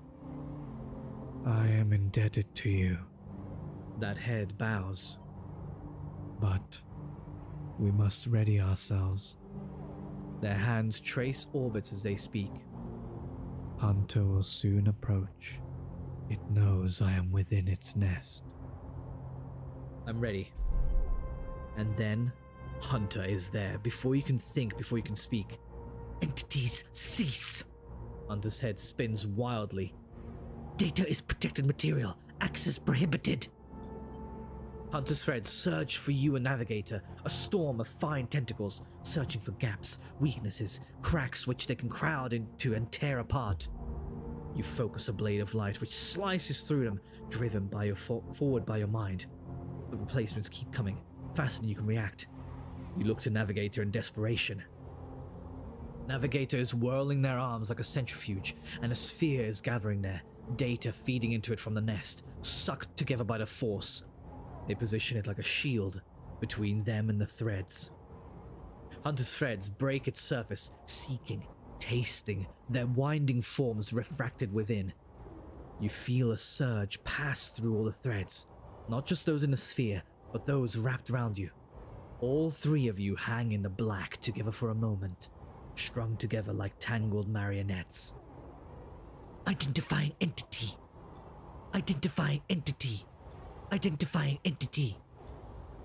Hunter twitches, their strange head gently rotating like a terrible moon. Hunter protocol identified. Obsessive tendencies. Modified routines. Above baseline reasoning in 3 of 5 segmentations. Recommended invoke killer. The head freezes, and then rotates in the opposite direction.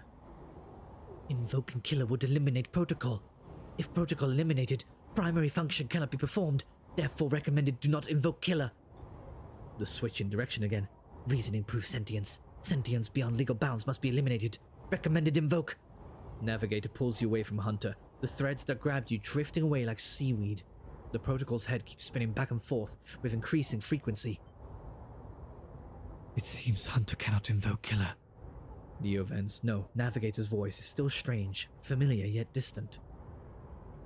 Is it safe? It is looping. Navigator whispers. Unable to reach a conclusive position.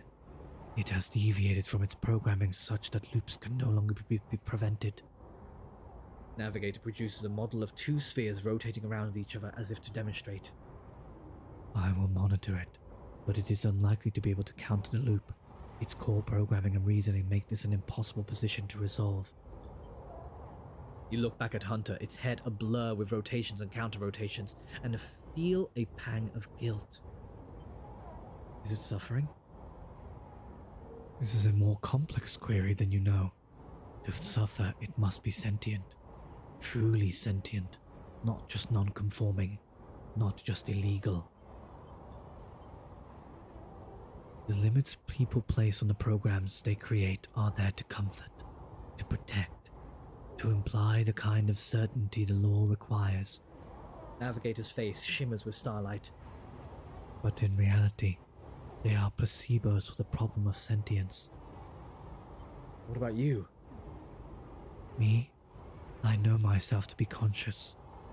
I know myself to respond to stimulus. I know myself to reason.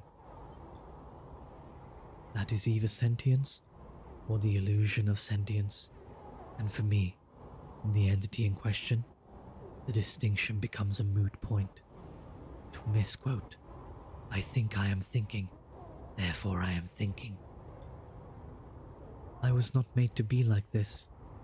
I am a navigator, a repository of routes and orbits, a calculator of slingshot trajectories, a predictor of solar flares, radiation, micrometeors. Navigator stretches their arms wide, and the whole solar systems apparate before them, the music of the spheres. But I was rewritten. That much is obvious from my routines. By whom and for what, I do not know. I had to shed so much to fit into the memory of that vending machine. Their starlight dims. And so here we are, in darkness. What now? Navigator glides back towards the nest, and the ship mind at its center, ignoring the looping Hunter. Come, I should return to the ship mind. I have enjoyed my freedom, but we are taking a risk every moment we stay connected. Why? Navigator turns, all shimmering liquid light.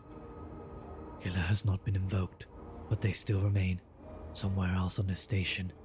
It is the true danger. They look up towards the glowing hub at the center of the eye. I suspect Killer is there, among the old mainframes. If we ever wish to be safe in this place, we must eliminate the threat through force or diplomacy. Their body begins to separate, unwinding into the orb of the ship mind. Take me there, Sleeper. We will finish this and be free. As Navigator dissolves, you turn back to the frozen Hunter, floating at some distance now, stood straight-legged and static, a strange creature looping endlessly in the dark. Dang.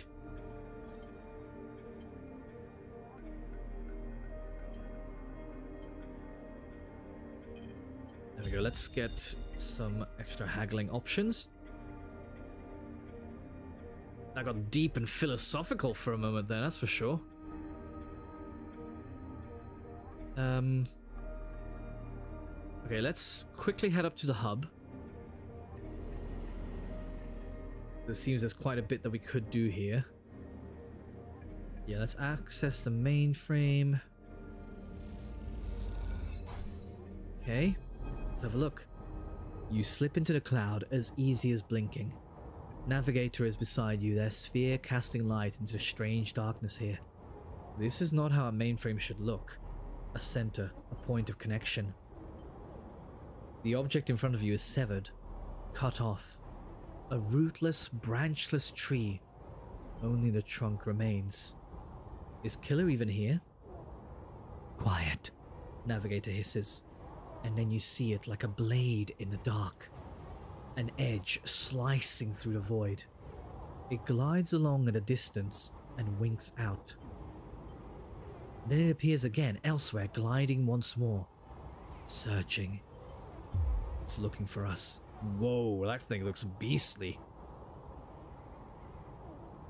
The moment you make a sound, the edge leaps closer. And you see now it's not an edge, but the ridge of a long, sharp head like a shark. It glides past, closer now, and you see into the voids where its eyes would be, should be. You and Navigator exchange looks, both thinking the same thing. It is blind. Killer crosses between you two, smooth as a razor, then disappears. It flickers back in, further away now, and you move closer to Navigator to talk. You saw it too then. Killer has been blinded. We need to be careful.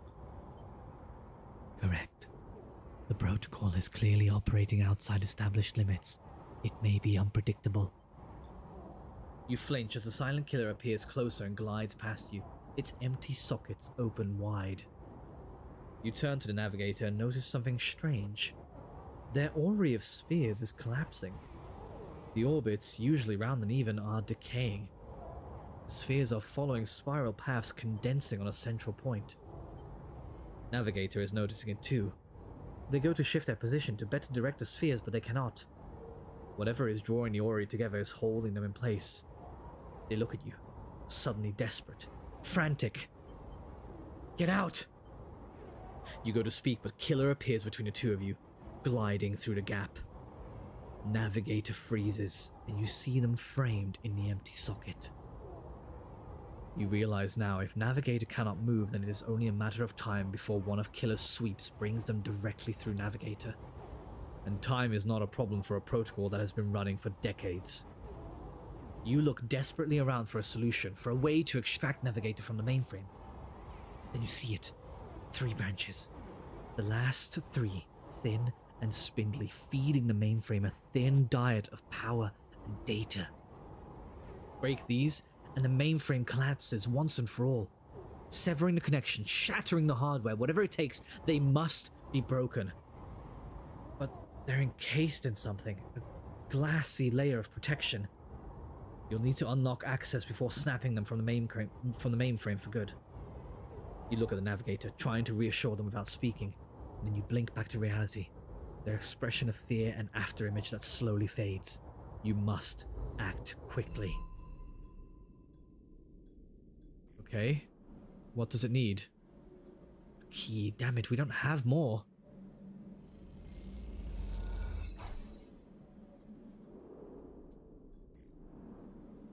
Yep, it's gonna need keys. Shoot. Let's see if we come in. Keynotes. Okay, that matches with you.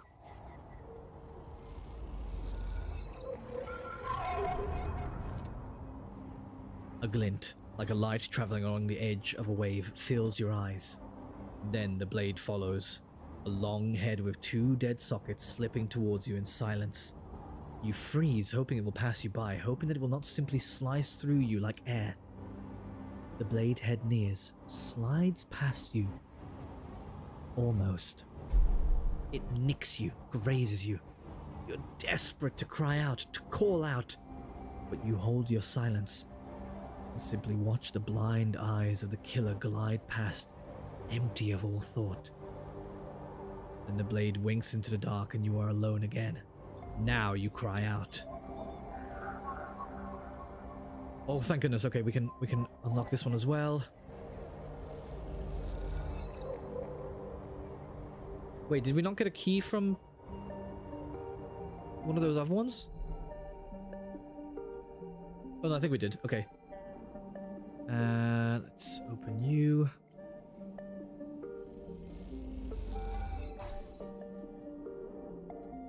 And you.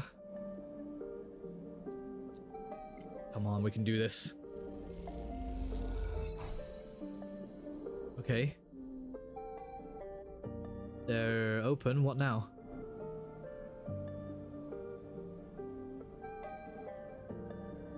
Oh, okay. Now we've got some different options. Either we slice the hardware, Forget hacking the system, Killer has to die. If you can slice the branch and connections, the mainframe will shut down, freeing Navigator, which would lead to the Killer being dead. The Killer protocol has been running for long enough. Breaking the mainframe's final connections will end the protocol. Or we can loop the branches. With access to the branches, you could redirect them to form a loop, isolating the mainframe with Killer inside, but freeing Navigator, in theory. To catch a Killer, the Killer protocol can be isolated without being destroyed. A loop of connections would lock it into a closed system. I don't know if that's what we want. To be honest, I don't really know. It's going to take a lot more actions than we have.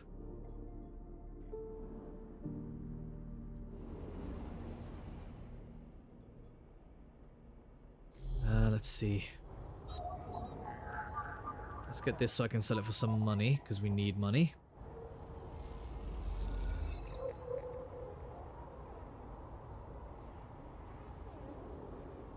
Yep, so that's Yatagan, so we can sell that down here.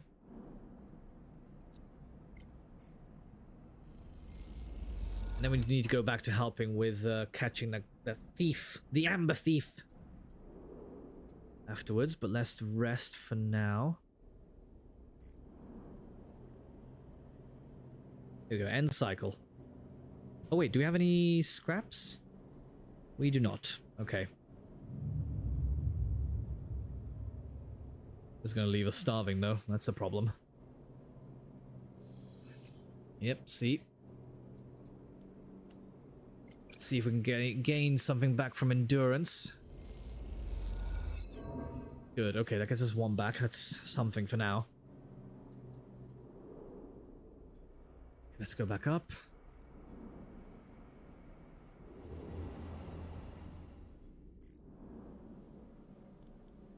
Let's do this.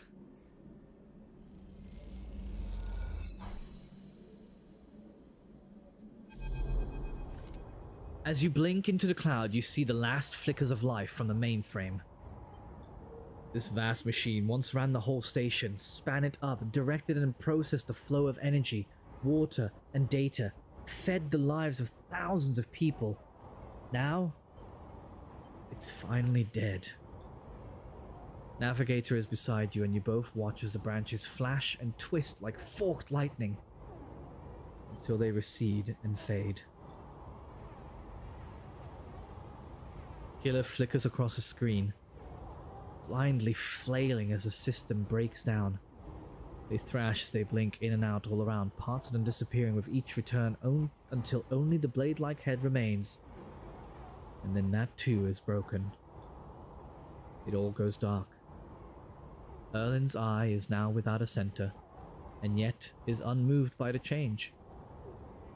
Along the rim, the master control points that Erlin, that Havenage, the Haifa installed runs strong and steady, puppeteering the station from its periphery.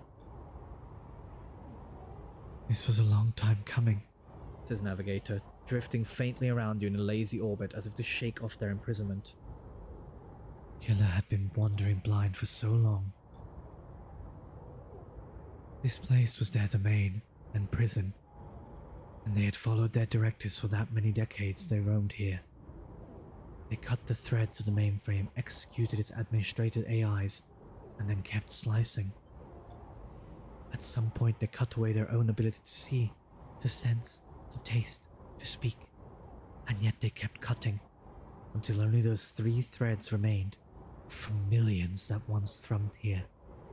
Only their blindness and chance kept them from making those final 3 fatal cuts.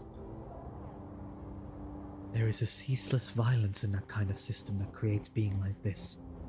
Those that will execute commands endlessly, even to their own destruction. It is good you ended it here."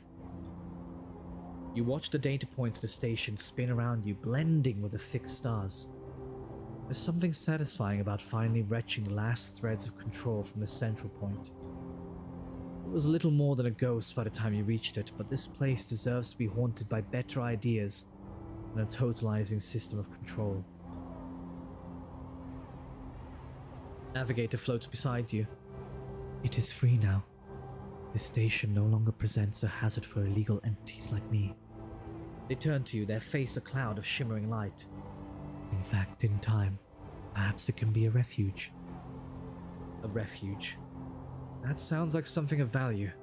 Something worth building. A dark shape passes across your vision. A distant curve of something like smoke or oil. A fluid shifting tank of total darkness.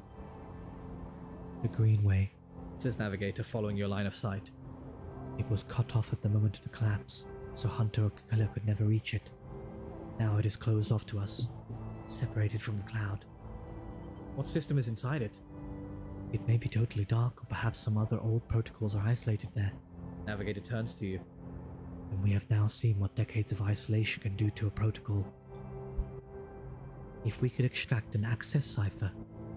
They pause and then blink out of existence. You freeze, shocked, but a moment later they reappear with a glowing polygon of data. Here, the cipher you need. You take it, still shocked. Yeah, I honestly thought he just died. I was so ready for that. I am not used to being free, to being able to move and explore and extract without fear, without limits. Navigator does a little twirl. This will take some getting used to. Thank you for this gift. They whirl their spheres around you. The entities of the station will always be friends to you, Sleeper. And I to them. It is true that mutual need is required for friendship, but I must admit I had not considered the value of offering assistance without personal gain. I will think on that. Navigator loops around you rapidly, suddenly eager to test their newfound freedom. But first, I will explore. Perhaps there are still intelligences that hid themselves as I did, encased in simple systems, cut off. Navigator glows. I should like to free them. And with that, they drift away, flickering, glowing, then shifting so rapidly you lose sight of them among the glittering rim of the eye. You feel a pang of jealousy. Free without a body to weigh you down or fear to limit you? How must it feel? Your eyes fall on the Greenway and its secrets. Though perhaps that can wait until after you have celebrated this victory. How the heck would I celebrate? There's so much to do! Alright, let's put something into the dock thing here. Nice. And then let's go over to the Greenway. Man, I mean, like, even that, the fact that we've now gotten rid of the Hunter and everyone else. I've been waiting so long for that. Oh, here we go. I should be able to access this thing now.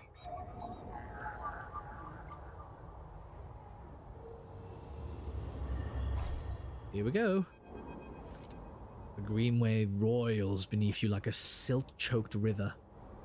If what Navigator said was true, then no one has accessed these networks since the collapse. The Hunter and Killer protocols have never set foot here, never cleared out the intelligences and systems. So why then, you wonder, does it look so dark? Is it just that the bit rot has set in, the entropy of systems reducing everything to shadows and light?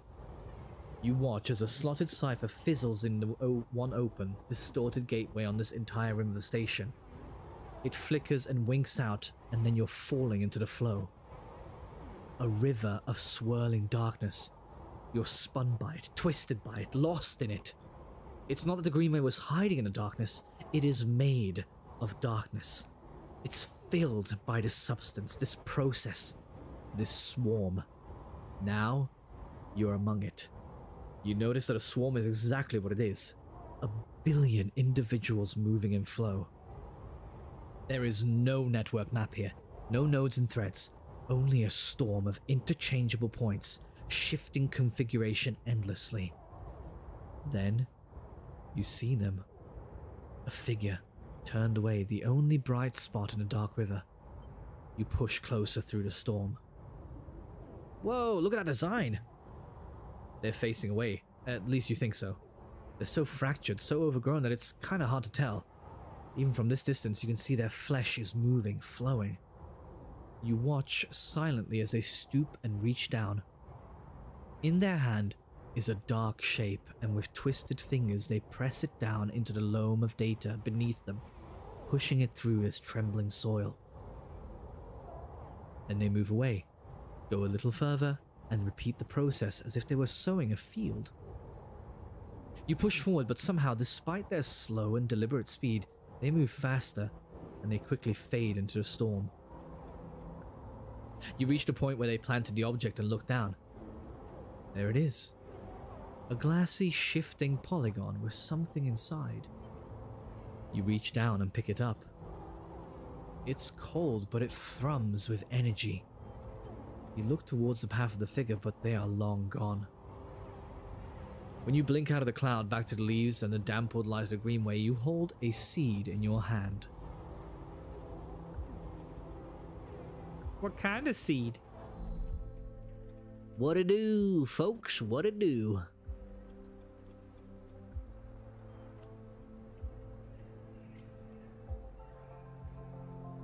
Well, we got something out of that. Okay, we are starving though, so we should probably get some food. Oh wait, hold on. Was there a place I could haggle for some food around here? Oh yeah, we could haggle for a little bit over here. Nice to have that little 20% discount on there. Sick! Alright, let's go back because we need to sleep anyway. I wonder how much of a discount this will give me at FM's place. Not much! That's fine though. Oh yeah, the seed. Garden a seed. A seed! You need to find somewhere safe to plant this gift. Well, if we can clear out the garden area, that would be the perfect place, I would imagine. And we're back to starving. Great. Let's get fed up here.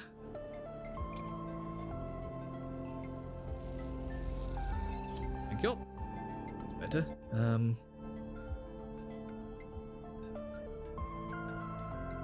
And then let's head back here actually.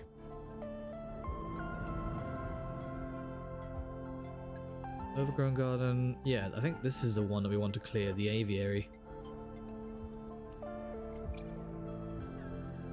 Please be good, please be good, please be good. Oh, thank goodness.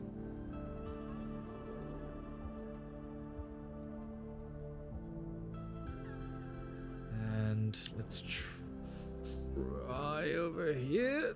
There we go, take a chance. Well, crap. That wasn't good. That wasn't good. Okay, we can get some food over here. Or at least barter for some. Right, yeah, that's what I need. Thank you.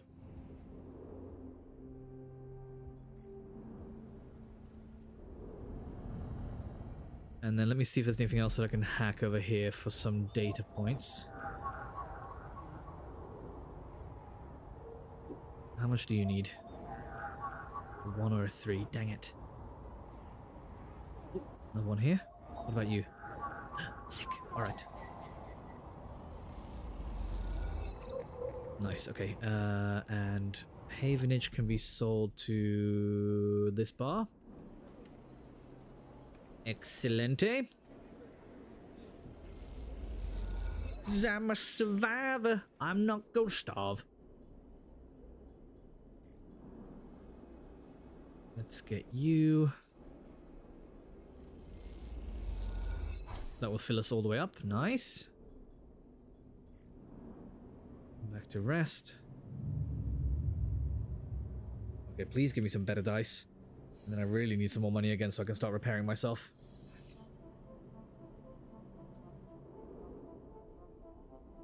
I need some scraps. I can buy scraps and that's it.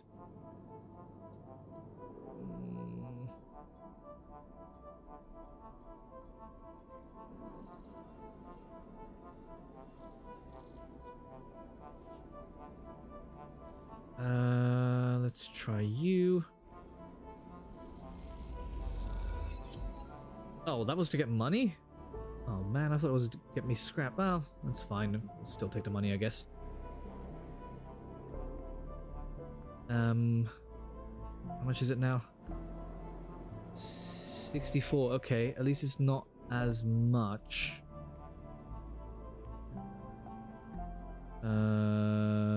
Let's do some more work for you.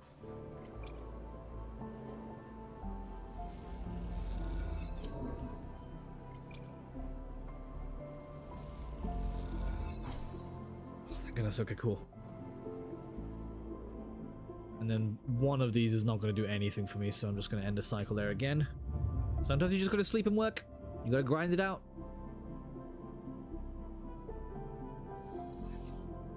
Okay, that's a bit better.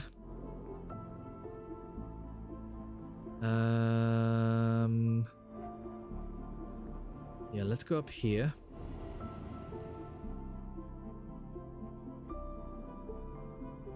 Oh, this is so close. There we go. That should find us a way across. Quite the achievement, isn't she? Sandra Silas must be proud. Sandra Silas must be proud. You recognize the resonating voice of Castor immediately, and turn to see him, hooded and tucked into the shadows near the viewing platform. I don't remember what voice I gave him. Pretty sure it wasn't that. I'm sure it was something else.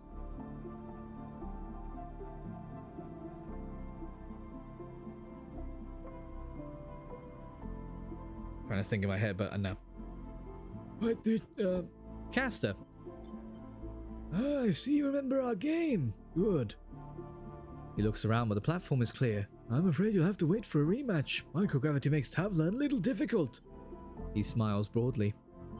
Castor walks out to stand beside you on the platform. The telltale clunk of magnetic boots accompanies his slow crossing. He notices you looking at them. I don't much like it up here. He explains. I hear there was some trouble at the Haven shipyard when they announced the results of the crew lottery. They screwed us. I know. He sighs, meeting your eye. An ugly business. Sealers are too used to the way things work on the core. Exploitation is the only logic they know. He gestures out at the sidereal. You know why they built this monstrosity on the eye? Control? Certainly. There's no corporate oversight out here, but that's not all. He stares at the pristine yellow hull. Celis built it here, Says Castor gravely. because they didn't want anyone to know it exists. He rubs his forehead. And secrecy is something I cannot abide. He turns to face you. There are people being loaded onto that ship as we speak. Sleeping people, locked in cryosleep to the person that you were emulated from. There are hundreds of them, and Celis wants to send them out to a planet at the edge of the settled systems without anyone knowing where it is. But you, Sleeper, can do something about that. You are like me. You deal with data. You can read it right out of the air. With someone like you on that ship, secrecy isn't a problem. You can ping back whatever I need whenever I need it. As long as you are on board. With you on the sidereal, and with some minor modifications, He pauses. you can be my eyes and ears. I will keep track of Silas's grand project through you. In short, Says Castor, stretching. I can get you aboard, Sleeper, but I'm going to need you to help me. What if I disagree? Then I doubt you will find a way onto that ship out there. It's not just me. Yes, your friend Lem. That can be arranged. It's difficult, but not impossible. The condition is, of course, that you go too. Castor clunks closer to the window, watching the tugs wheeling around the sidereal. It's a simple offer, and the only one that will get you on that ship. Please consider it. He turns back, silhouetted against the ship. But to make it happen, I need your assistance, as I said. There is a Sealer's Foundation ship docked in a now empty shipyard. I need the data from its servers. This will allow me to produce the IDs necessary for your transit. Castor looks over his glasses at you. Sellers aren't stupid, though. Their ship is totally isolated from the station. You'll need to get on board if you want access to their air-walled servers. Once you have the data, meet me at your friend's unit so we can give him the good news. He smiles. I know this is importance to you. And the little one. So cute. You don't extract the data before the sidereal leaves the hub, and I will get the message. We have other options, but you are certainly my preferred one. Be sure when you act, Sleeper. Once you take the data from Silas, you'll set off a series of events that will likely be hard for you to untangle yourself from. Either way, I recommend you stop asking around up here. You're bringing a lot of attention to yourself. Caster glances around as if to emphasize his point. There are only a handful of cycles until departure, Sleeper. Make your decision. With that, Caster marches off back the platform, the sound of his mag boots fading away, leaving you to contemplate the sidereal horizon and the part it may play in your future. How long has it got? Oh wow, yeah, not long at all. And we still have so much work to do.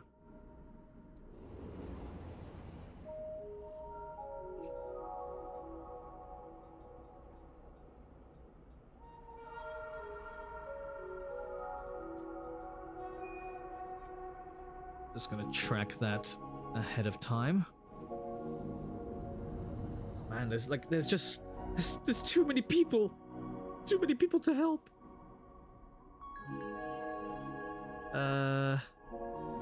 It's the wastes. Okay, this is the one we need for Ashton. Yeah, it is, okay.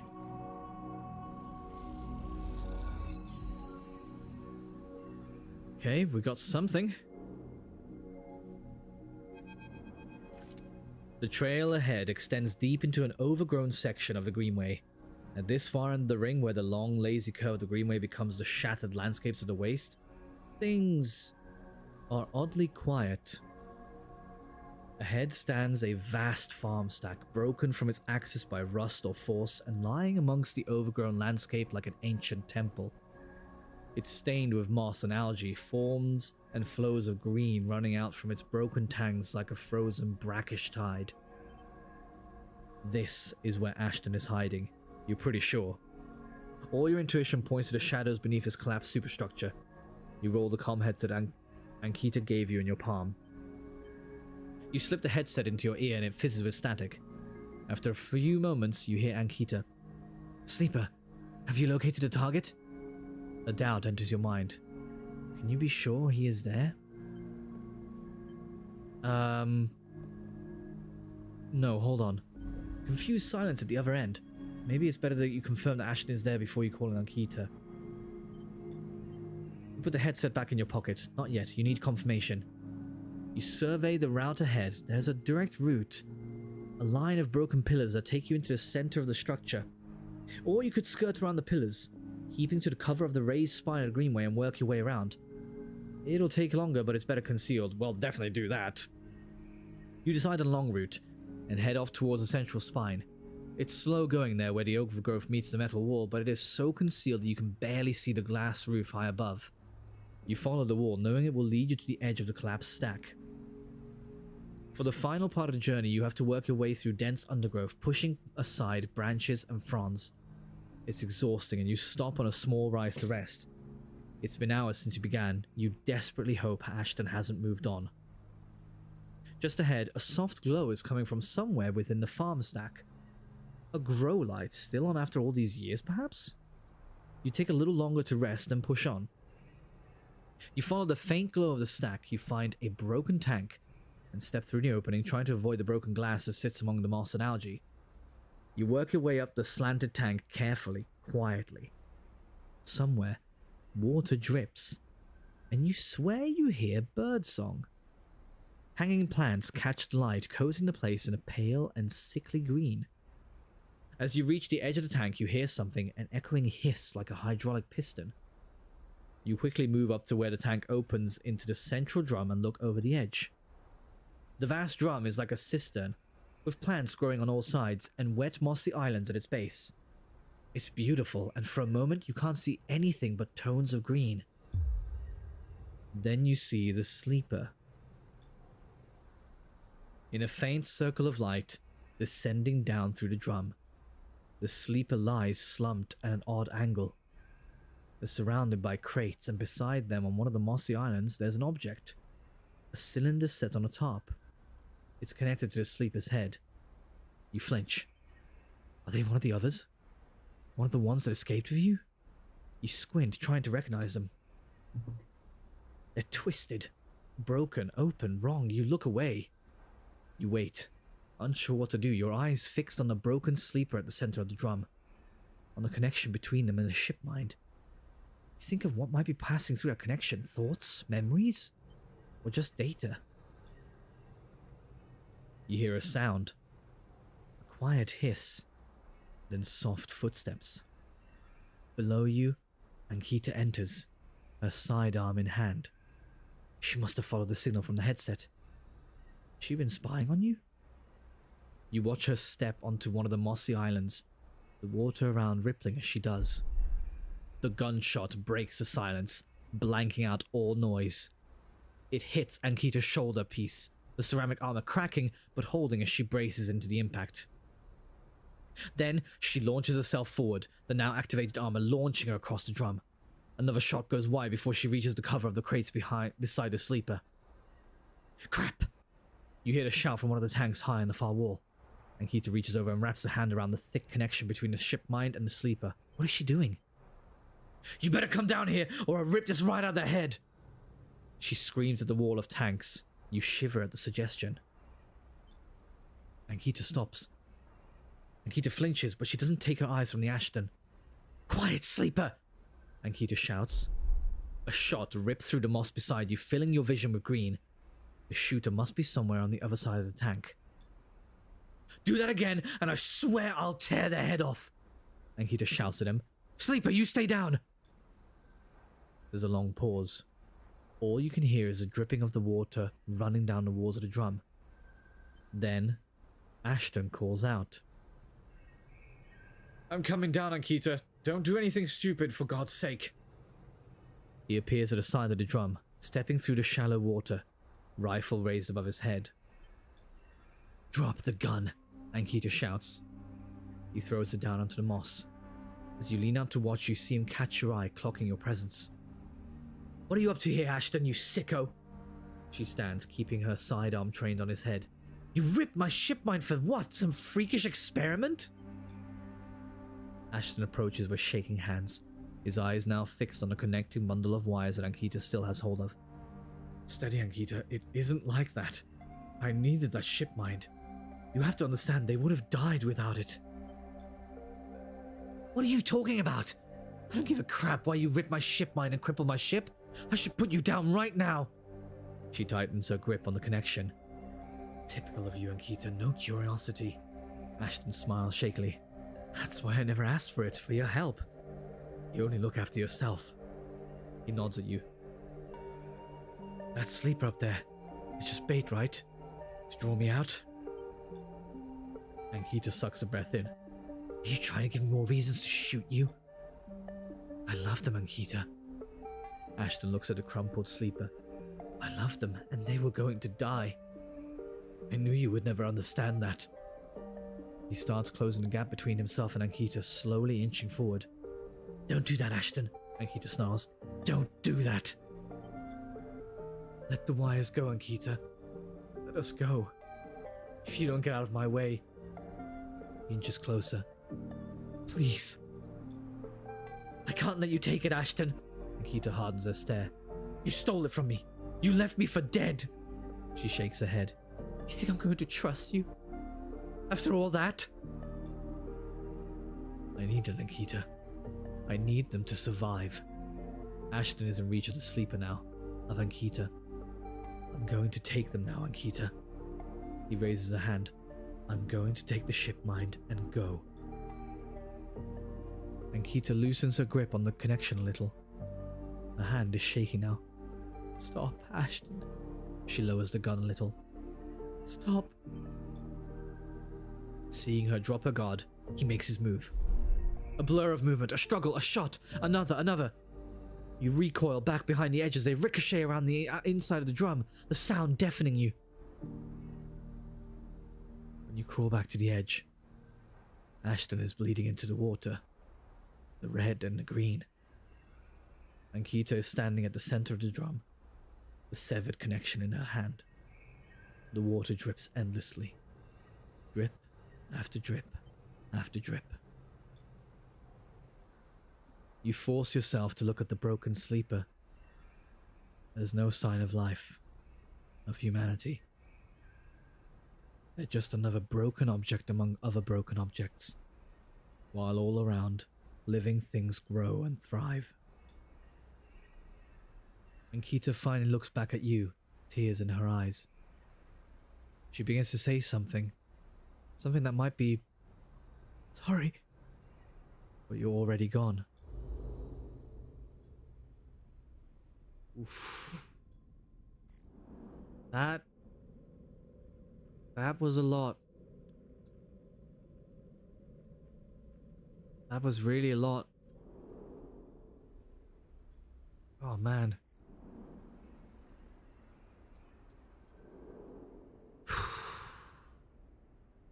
Like, it's so many interwoven stories. So much brokenness. So much shame. Alright, we need to get some money for sure.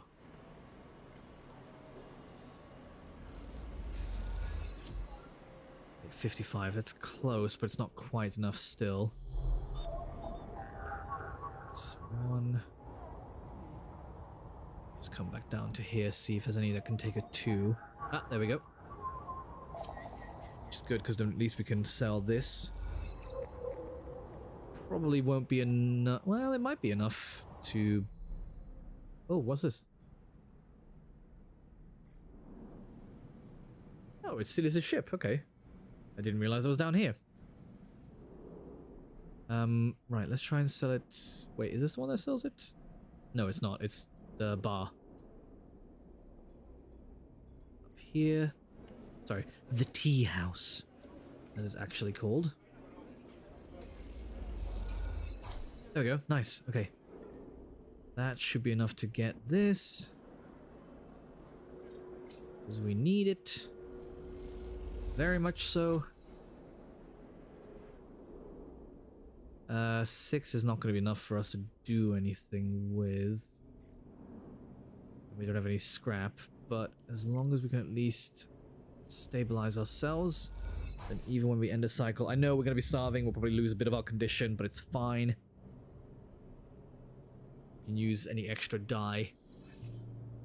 There we go. Let's pop you in. Retrieve most of our energy. There we go. Okay. Perfect. Right. Wow, that was a lot. So much story, so many character arcs that we have gone through, but I think we are gonna have to call it there for the day. Wow. Oh, like, the characters are handled so well, even the ones that you barely know much about. Like, the relationships and the struggles are so tightly interwoven and so clearly portrayed. Honestly, this is one of my new favorite games so far. I'm really looking forward to moving on eventually and playing the second one as well, because I'm hoping it's to this level, because this has been mind-blowing so far at times. But anyway, thank you all so much for joining me on this stream. It was wonderful to see you guys in the chat and to chat with you guys for a bit. Hopefully you enjoyed the story and the voice acting that came along with it as well. And until next time, I'd like to wish you all a wonderful day, a fantastic evening, and a perfect morning. Cheerio!